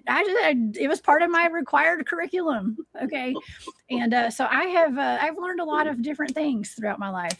Okay, I'm serious. I wouldn't just say that. Okay. Well, how about you and homeboy? Did y'all you and that guy? Did you learn Klingon? You speak Klingon? No, but I can see. Listen, he believes it. I mean, he's got conviction in what he said. Okay. Yes, the pictographs. That makes it much better. I believe it all now. I know, right? I don't know. That's why I'm trying not to get in trouble. Look. I have had experiences with people that speak light language. My friend Soul does it. Bless her heart. I got inundated for almost a week by John Bertoli, the light language guy. I mean, he was speaking it constantly, and I don't want to offend anybody, but look, it does nada for me. Okay, it does nada for me. It doesn't do anything for me. I'm not a religious brother, but it does sound like speaking in tongue to me to a degree. But if it works for people and it gets them to the Creator, hey, that's cool. You know what I mean? It's not for me to judge, but it does nothing for me. And then some of these people have stepped in front of me and they're doing this. It's almost funny in a way because it reminds me of the last Tom Baker episode of Doctor Who, Logopolis, before he changed into another character. And they had something called block transfer computation. And it was a whole planet of people sitting up there going, to make these codes that kept the universe from having entropy. So that's what it reminds me of, and I can't help but giggle a little bit. But if it helps them, and maybe it's true, maybe if you go to that planet, they're talking just like that. I don't know. Or maybe they're using maybe if you get BETs, black extraterrestrials, they're all speaking Ebonics, right, Jones? I'd be able to pick it out if they were. Okay, trust me. I'm an expert on it, Barry. Just kidding. You didn't tell Dominique Wilkins, hey, Dominique, I know Ebonics. Did you? Absolutely not. That's one of my secret. That's in my tool belt. Okay. It's one of my secret superpowers, Barry. Oh my God. I just snorted. That was funny. You never know what you're going to learn on the Cryptid Huntress channel, y'all. I mean, I could teach a class on that one day if y'all want to hear. It was really funny, actually, having to listen to my teacher teach us that every day. It was fun. But anyways, I got a degree in ethnic studies, and I can't begin to minority studies. I can't begin to tell you the amount of controversy we had over Ebonics, man. Yeah. Anyway, it's its own dialect, and there's rules to it. Yeah. Some people really have the light language thing going, so I don't want to seem like I'm just clowning people. It's not like that. It just doesn't do anything for me. But so I apologize if I offended some people. Well, I find it really interesting though, because that had to have been back in what I'm gonna say the 70s or either somewhere between the 60s to the early 80s. Okay, from that video, I'm gonna say probably 60s, 70s. I don't know what year that video was made. I have no idea, but that was a long time ago. You know what I mean? And probably before I was born. Probably you too. I would think so. And, me too. So yeah.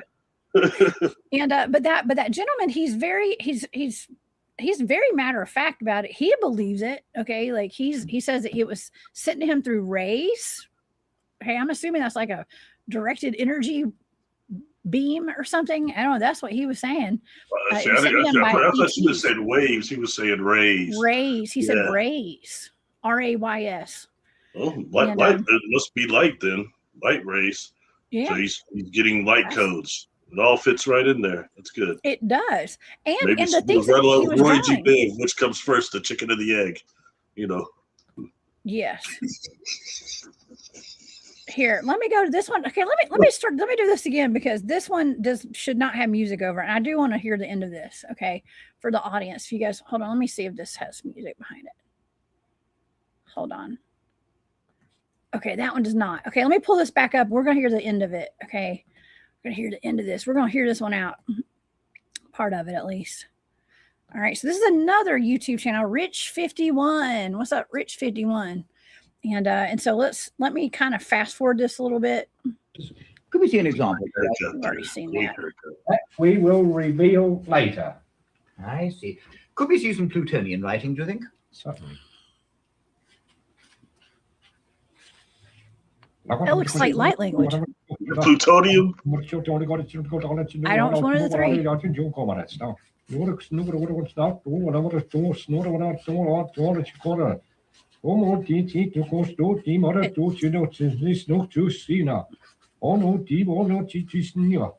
What does that mean, actually? This means, now they have written this here, a message to you. Before long, in 1969, we are going to show you proof. Patrick, they call you. Did you mind us here? Not at all, no, Patrick. far from it now. We have we have watched you for a long time. We are interested in all your great men besides ordinary people. We are interested in everyone. Whoa. Okay. Well, there's that. So they're interested in you and me and all the extraordinary people, I guess, out there. I just find that kind of fascinating. It sounds just like, it sounds exactly like, excuse me, buddy. It sounds sounds exactly like the light language that we hear, especially. Cut your dog off, you see? Messed up your dog. It did. You know what? My dog's protecting me from the ETs that are trying to get in here and send rays through. They're sending rays. The rays are trying to penetrate through the walls. Okay. But sorry about that, about my dog. But this was it. I learned the light language. People were like breaking out in light language and light codes and like doing their hands and those like little weird light code things and stuff. I'm not saying it's like, it is kind of weird if you don't know, if you've never seen it before. And I was like, what is this? I came to talk about Bigfoot at this conference, where that like the disclosure conference where you and I met, and all these people are like doing that. And I was like, that's weird. But then I was very intrigued by it. I was like, wait a second. Is this something I'm supposed to know about?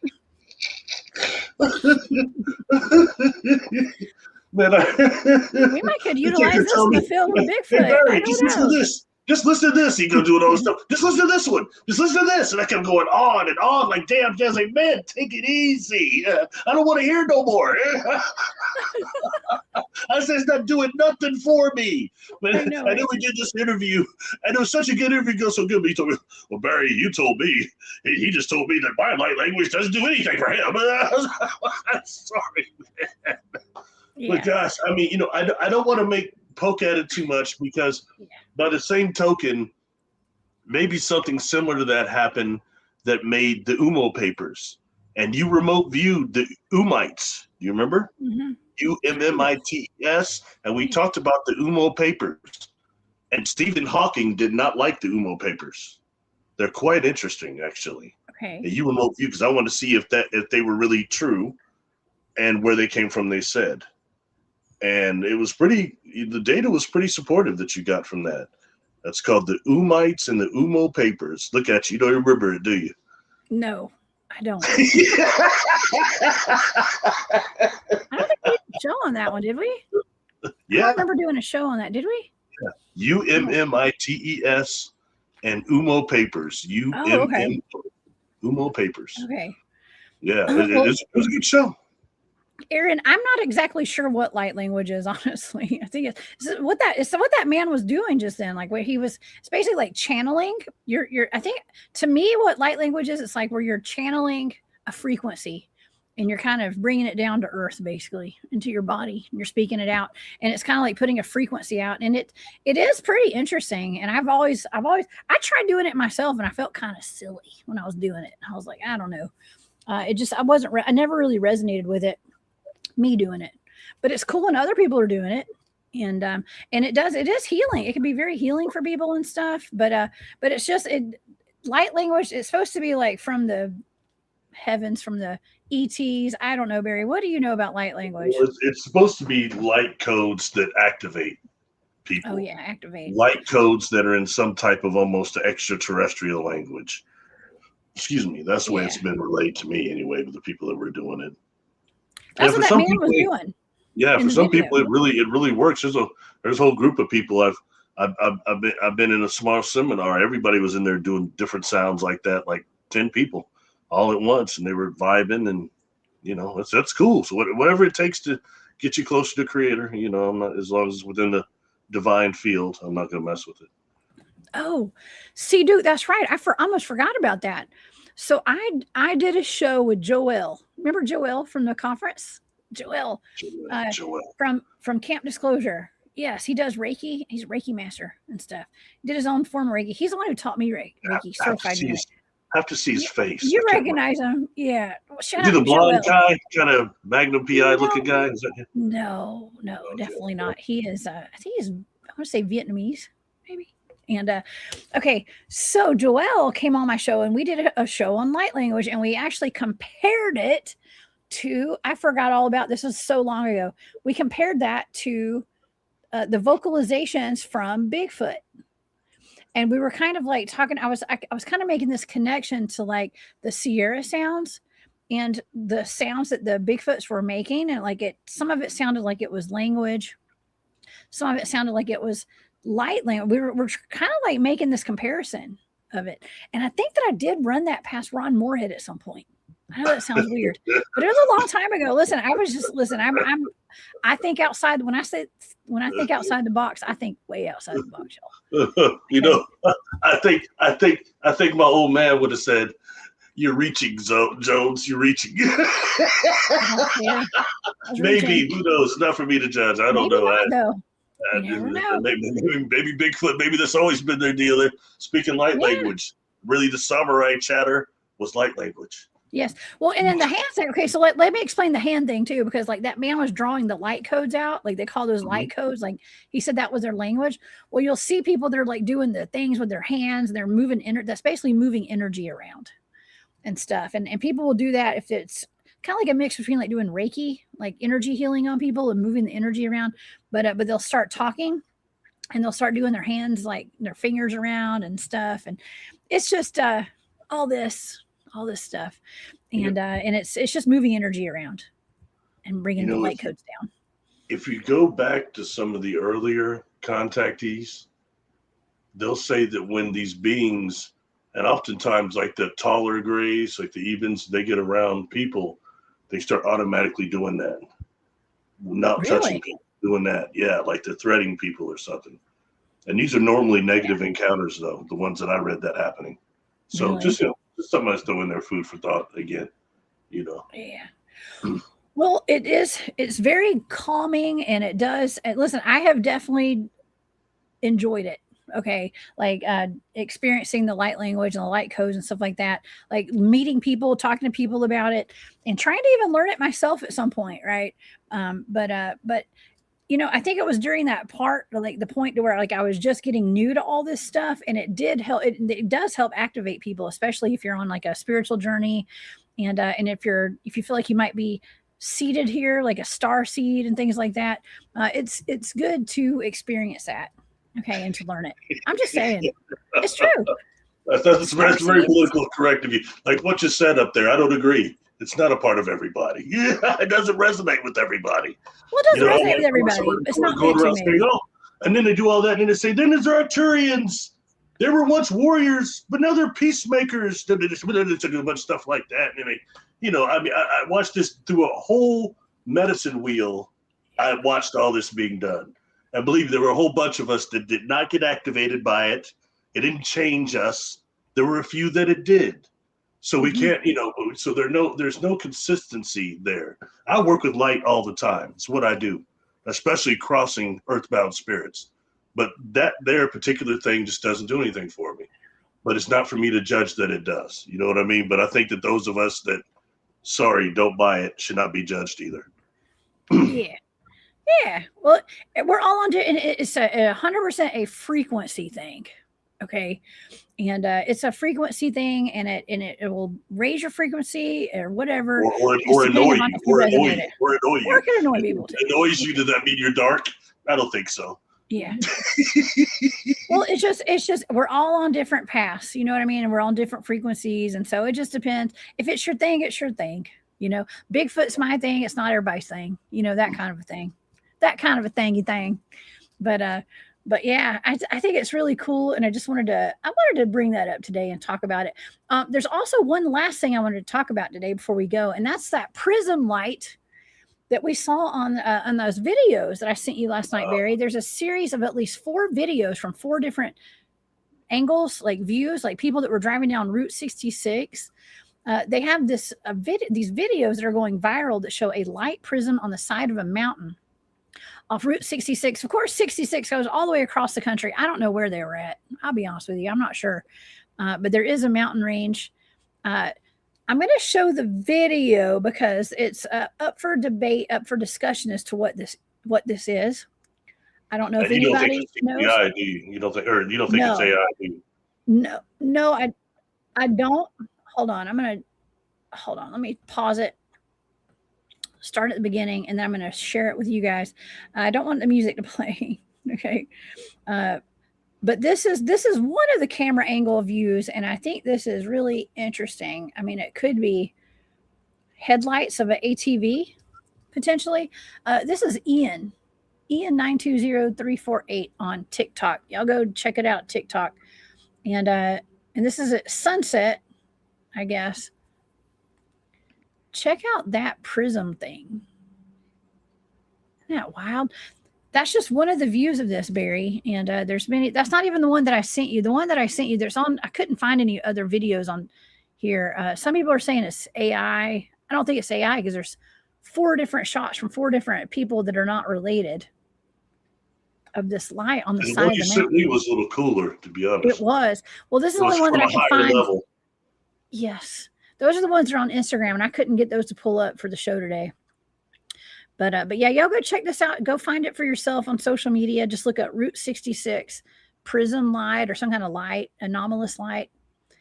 And so some people said, there's one woman that wrote in. A lot of people said it's AI.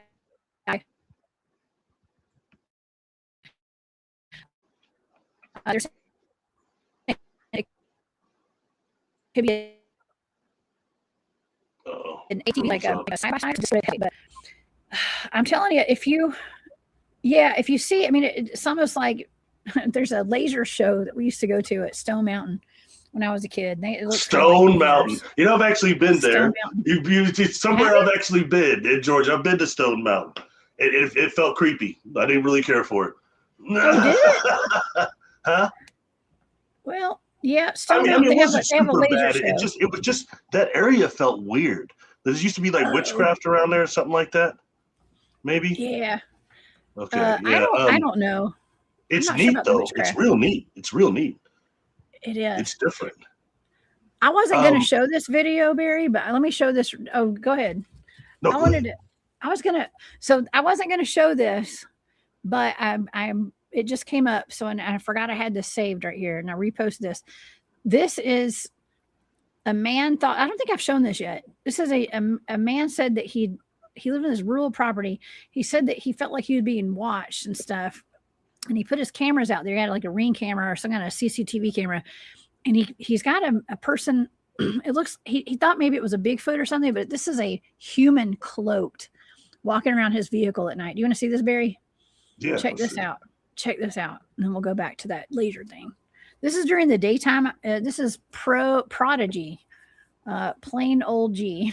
That's what it says on TikTok. If you guys want to see this, he's just showing an example. That's his granddaughter, I believe, walking around on his property. And this is a night vision camera angle. That's his vehicle, his Jeep right there. And I want the audience to check out what happens. This is private property. And check out that figure right there. If you can see this. you can see the eyes on it, and it's walking around the vehicle. That thing does not walk like a Bigfoot. It walks like a human. And see the eyes on it?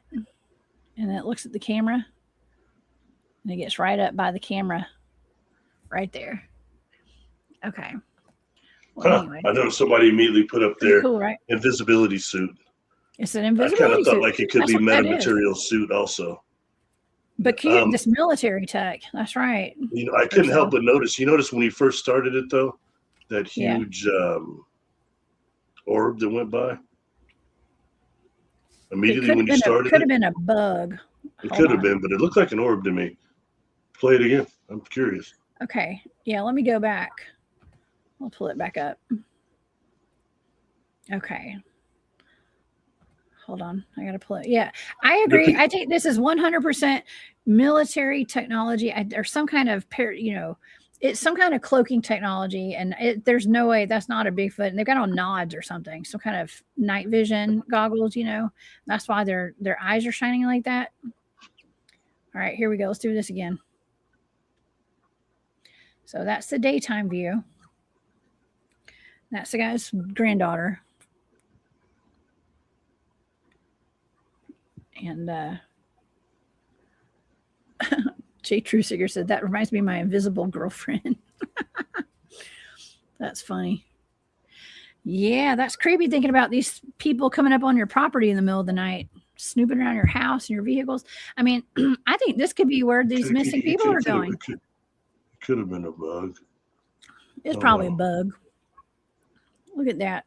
It's just interesting it happened right before that thing showed up. Or that person. Yeah. That's creepy. There could be multiple ones too. There could be multiple. What's kind of weird though is it looks like it's going straight through the car. It's going around the truck. It looks like it goes through it at the beginning. You didn't see that? That makes me a little curious.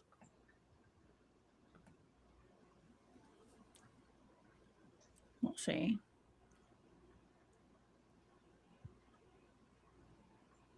Yeah, that was a bug, I think. Yeah, it walked from behind the truck in front of it. No, I'm talking about later on. Right there. Okay, it's going, I guess, around the side. It's definitely looking inside his truck, no doubt. Yeah. Walking around it. And honestly, there could be multiple people out there. It may not be just one person. Look at that. They get right up to the camera. You can see it's got a hood on its head. It's got like a hood, like a hoodie or something, like a hood. What mask or what equipment has eyes that glow like that? Infrared? They don't glow like that. It'd be like night vision. I mean, we don't know if that's military. We don't know what kind of technology they've got at this point. But those could be like, we call them nods. Like you could actually see it looking from the other side through. Interesting. Yeah. Cool?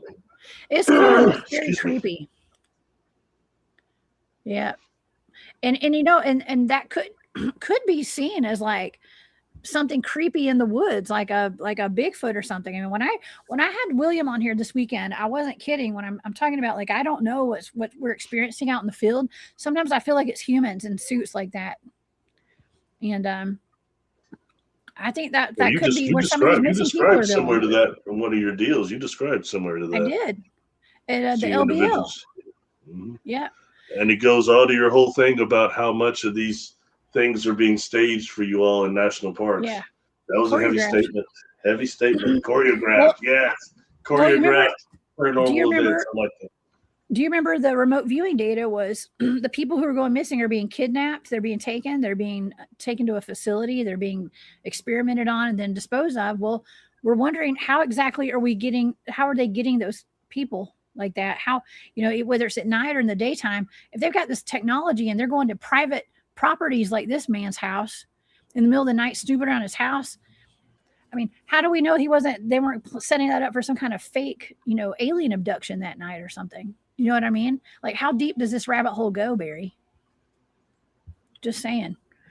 Kidnapping, missing 411, portals and stuff. People are just walking through portals. Well, maybe they're not walking through portals. Maybe they're getting taken by people in cloak suits.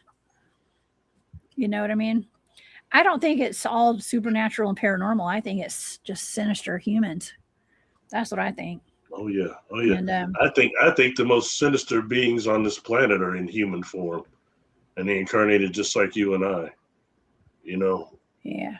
Whether we want to call them soulless or whatever the case might be, or just dark.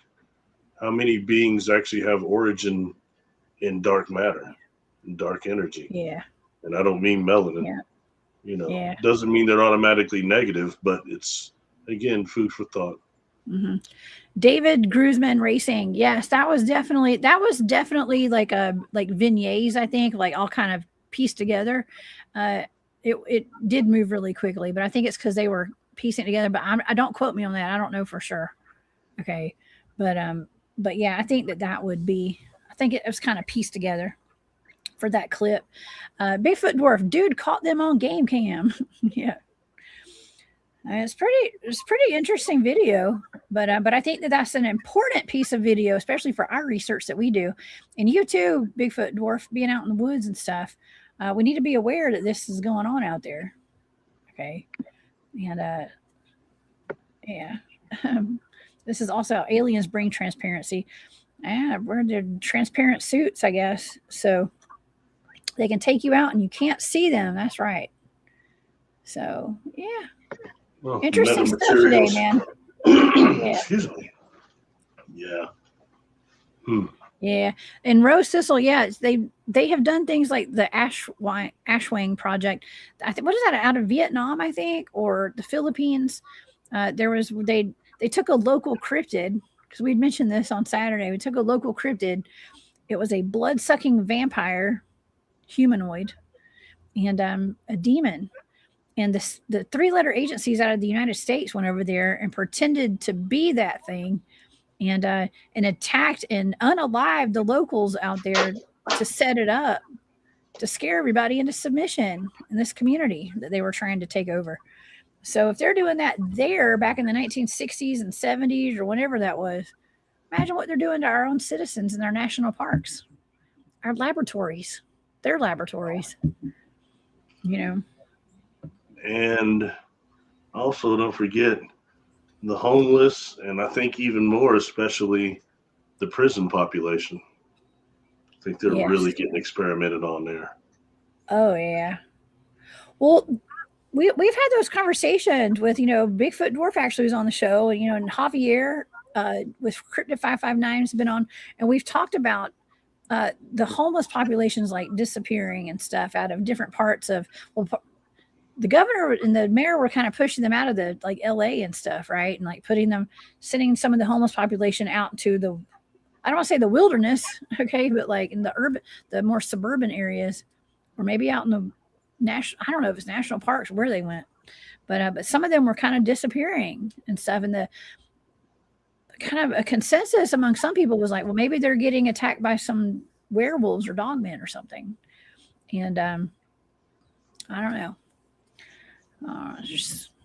Everything's kind of connected a little bit. I can say this. Excuse me. A lot of times when you get other beings that walk around down here, whether you want to call them extraterrestrials, interdimensional, whatever, but they're other humanoids that are not from this biosphere. Oftentimes they will pretend, they will appear as homeless people. That's a main way to be an observer or watcher and not getting messed with nearly as much, but a perfect way to observe. And, I've talked before, there's a movie I might eventually do a live over it. It's called The Brother from Another Planet with Joe Morton. And he's a melanin dominant extraterrestrial. But when he gets saved at the end, there are these others that are watching him, and they're all appear to be homeless people. And at the end, they save him. And he doesn't talk the whole movie. People say, "Where are you from?" and just go like that, And he looks at them and he's like, and the brother saying, like that, pointed down as in the inner earth. But nonetheless, they all were appearing to be homeless. And the beings that I mentioned, the charters, sometimes the charters might come up on you and they might appear to be homeless. You know, it's just one of those things that oftentimes people have entertained. Either you want to say angels, extraterrestrials, and been unaware of it. I very much believe that because it's happened to me. You know, if you can detect energy, you'll detect something different about their energy. But if you're unaware in that way, it's just somebody that came out of a crowd you talked to for a minute and a half. 2 minutes, they said some badass stuff to you, made you go, damn. And then they just go back in the crowd and they're gone. But you're elated afterwards. You're like, well, you know, they push your consciousness in a positive way. We're beings of perception, you know? Yeah. Oh, yeah.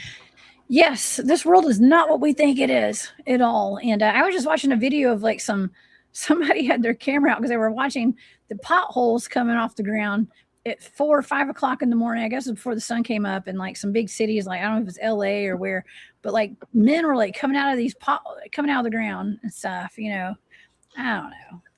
You know, just regular humans. I realized that we skipped so far over. I never had even mentioned concerning those lights. When you first showed me to them, at first I kind of thought that maybe they might be some type of aura, but they're too close to the ground. Yeah, so I was thinking of possibly geophysical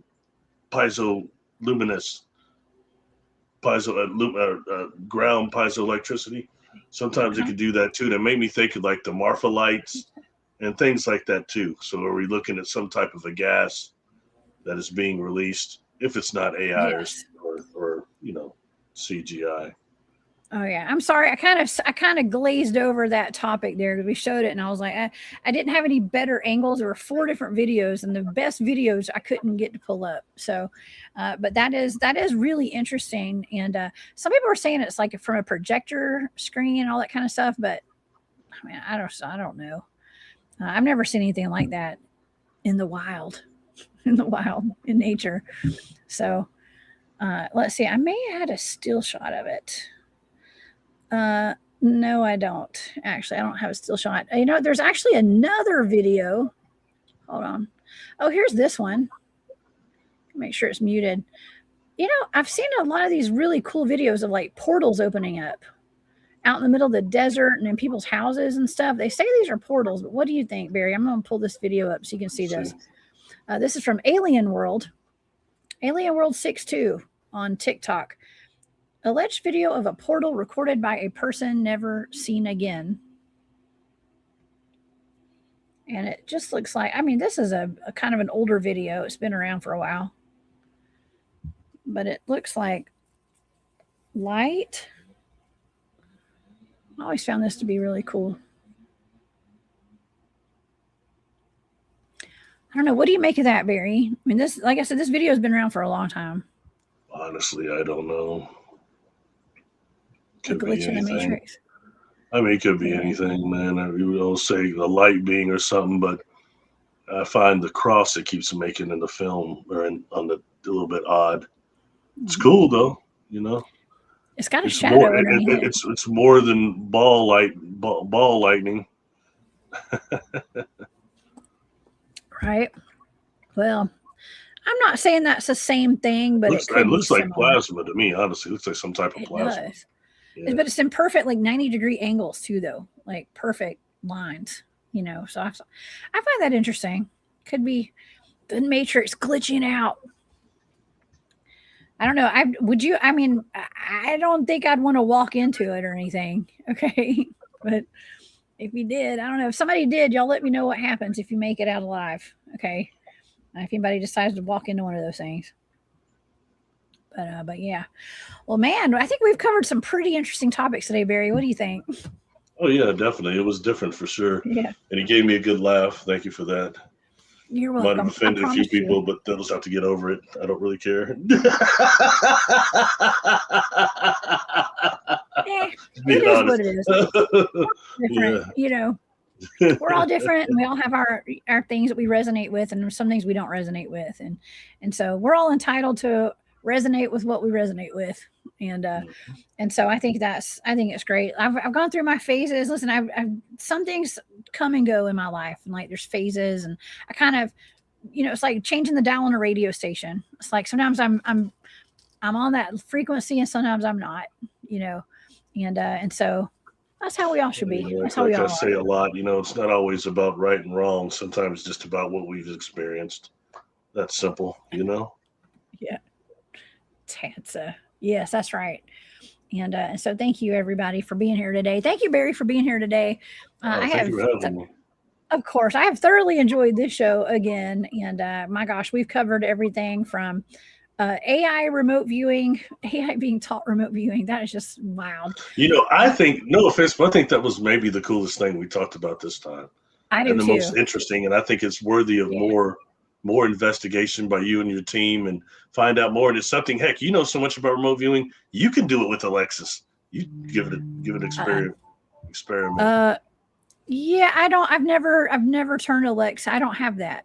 So you don't have it. No, I don't use any of that. Absolutely not. I'm not crazy. Hey, you remember War Games? How actually that Whopper thing was supposed to be like, it was like NATO, something like that, right? Kind of like Skynet was, but it was also Joshua, so it had like a split personality. Isn't that right? Kind of, and Joshua was the one wanting to play games, and that's how dude wanted to say, let's play that nuclear war game on there, and that's, so yeah, it's things like that we might be dealing with even more right now. Mm-hmm. I had a client, and they wanted to see the origin of the hive mind,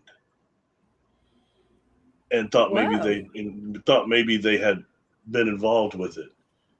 And what was really fascinating is they started describing some type of quantum computers that kind of sounded to me similar to D-Wave, at least the way the D-Wave quantum computers look. They look a little different than the ones that look like they're from the TARDIS.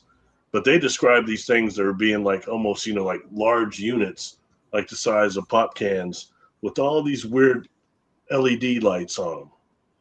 It was very interesting to hear a description like that. It made me think about the way computers were described kind of when they still had the tape wheels on them, like back in those real old, like back in the 70s shows and stuff. But it was, but without that, with lights, but they sound very advanced. And we're talking about probably, 100 of them or so help donating this contributed to this hive mind, being connected by a being that was out of phase. Like some type of a satellite, I almost say satellite, like satellite station that would give information from the other side to here and back and forth and communicating from the hive mind from the other side. Controlled suggestion. Food for thought, Some of that stuff you can't make up. I'd be blown away. I didn't know what was going to come out of that as Man, well, I know we've had people in the chat today during the show that were live, like asking Alexa at their house about remote viewing. I just saw Ed ask. I think Erin asked a while ago. But Angelique, thank you so much for that super sticker. She says, "Great show, guys. Thank you for being here, Angelique. I appreciate your support." Did she say what it said? Did she say what it said? I don't remember, Erin. If you asked your Alexa that, tell me. Write it back in the chat because I don't remember what it said. But Ed said, let's see, Ed just says, I just asked Alexa about remote viewing and it called it pseudoscience. It's really? Pseudoscience. I mean, look, you can look it up online. We can look it up right now, as a matter of fact. Let's look it up. Let's go to DuckDuckGo, actually. Here, I'll pull it up on the screen. Okay, and we'll do this live. We'll live stream this. Okay. And let's pull this up. And there is an AI version where you can like do an AI assist on here. Jimmy Payne taught me how to do that. I need to call Jimmy Payne today, actually. Okay. All right. So what is the question? What should I ask, Barry? What is remote viewing, or can AI, let's see. Yeah, can AI remote view? Try that. Remote viewing. Okay. And then so we got that. I don't know how to do the AI. Okay, hold on. Let's just search it. Here we go. Search assist. Okay. Can y'all see that? Yeah. Yeah, you can see it. Okay. It says, yes, AI can be trained to simulate remote viewing capabilities by using structured prompts and training sequences that guide the AI in generating perceptions about hidden or distant targets. However, the effectiveness and accuracy of such AI systems in truly replicating human remote viewing abilities remain unproven. Okay, so this is what the AI thing says through DuckDuckGo. It can be trained to simulate remote viewing capabilities. And with structured prompts, progressive training sequences, effectiveness and accuracy. So I mean, I guess you don't need the human consciousness to remote view. You just need the prompts. Okay, so according to this, I don't know. I'd like to challenge you to a duel, AI Alexa. Okay, we need to get my team of remote viewers together and have a remote viewing duel with the AI machines, maybe, or not. I don't know. Does it even matter at this point? I don't think it even matters. But oh well. Well, anyways, we're gonna keep our ear to the streets. Okay, I'll keep my ear to the street for any upcoming, any new news on this. And until then, Barry, thanks again so much for being here with me today. And where can everybody find you? Tell everybody what kind of services Thanks. You can find me on YouTube under Barry Littleton, Instagram Barry Littleton, Facebook Barry Littleton. Also, I have a Patreon channel. Better be chilled. No, but a Patreon channel, Barry Littleton. And also, I do services. I do hypnosis, all sorts of different modalities. I also do readings. You can reach me at barrylittleton13@gmail.com. Really enjoying working with people. Hypnosis sessions are just really rewarding. So enjoying it. And thank you very much. Mm-hmm. Absolutely, man. Thank you so much for being here today. We really do take some really good deep dives into these topics, and whether they're just like it's for fun or there's some seriousness in all of it. You know what I mean? And so we're connecting more and more dots every day, Barry. So thank you so much for being here. And also Barry does live shows, y'all, every Sunday at 4. I think it's 4 Eastern, 3 Central, right? Yeah. I kind of just started. I don't think the Fridays go very hard, so I just started doing the Sundays. Those seem to be a little better. Yes. Well, I got an interesting piece of information too. Wow, it's true. Oh, great. Okay. Well, you guys please go over to Barry Littleton on YouTube and all the other Patreon and Facebook and wherever. Y'all go find Barry over there, and please get services. Everybody that gets services with Barry absolutely loves it. And so yeah, I heard it's amazing. Yeah. Oh, thank you. It's really rewarding. So thank you. Oh yeah. Well, you guys please keep an eye on your Alexis's and things like that. They are always listening in. You know who's really listening in? It's the Big Brother. And those 3-letter agencies are basically just listening to everything you do. It's probably on our televisions as well and stuff. I heard Vizio. This is for entertainment purposes only. Vizio TVs, watch out for those. Okay. I'm sure it's all of them, but just specifically that one, y'all. Be real careful with it. All right, real quick. Can I say something real quick? Here we go. Okay, I just saw some people mentioning, somebody said something about neurons and chips and stuff, like that's some real big spill or something, which is, I guess, that's where we're going. But check out the original Terminator movie. There's a deleted scene where Sarah Connor, look up deleted scenes from the Terminator. There's a scene where she wants to have Cyberdyne blown up, and she goes to a old phone booth, and she looks up Cyberdyne in the phone book. When your fingers run down, pause that and read all those companies that are listed above and below Cyberdyne. I looked all those companies up. One of them started in around 2008, and what they specialize in is putting organic components instead of silicon in microchips. So they've been doing that for a long time. Just something to look up. There's deleted scenes. And at the end of that scene, she'll get out of the phone booth. She'll go talk to Reese, and she'll tell him he wants to blow it. She wants to blow it up, and he'll say, "It's not my mission." And then he starts crying, saying, "There were no trees. All this stuff was gone. I shouldn't even be here." And everybody, it got deleted because people said it made him look like a punk. Really? But pause that and look up every one of those, like Cyber Systems. They've got all these different companies on there. Almost all of them are real companies now, but what they're doing is even more interesting. Just food for thought on that. Wow. That is so cool. That's so cool. Yeah, we need to go back and examine all these movies that we loved when we were kids, and go back and re-examine them and see how they affect us today, and see the disclosure in all of these movies. I think that it's important. And Ed says some super ships are built with algae. He says that's wild. Okay, well, Euglena too. Yeah, man. All right. Well, we are living in strange times indeed. And yes, isn't Sarah Connor supposed to be Neo's mother from The Matrix stuff? Actually, Sophia Stewart told me in that interview that John Connor is Neo. Neo is the Matrix is like how they took us in cyberspace. Terminator is how they took us here in normal space or third dimensional. So kind of interesting. And she also threw something else in there. She says, remembers that how John Connor came to be in the cyber world. He's really JC, and that where it gets religious, and I stay out of that. Right. Yeah. She said the reason she calls him JC. Man. Food for thought. That's what she said. But there's that whole thing. Yeah. Did she really write it? That other person write it? I stay out of all that. Oh, she's a fascinating lady, though. Oh yeah. There's a lot of controversy between all that, but that's just to keep us all chasing our tails, anyways. And so yeah. Anyways, this has been great. Thank you so much, Barry, for being here today. It's a lot of food for thought, everybody. Everybody, please have a wonderful day. Come back and see me on Wednesday. I think, we're going to have another fantastic show. I've got a full schedule. I've got every Saturday night for the next month is booked for my shows on Saturdays, Barry. It is wild through October, as a matter of fact. Cool. We got high demand over here coming over on the Cryptid Huntress channel. So you guys buckle up. We got a lot of great shows ahead, and we got all sorts of fun stuff planned.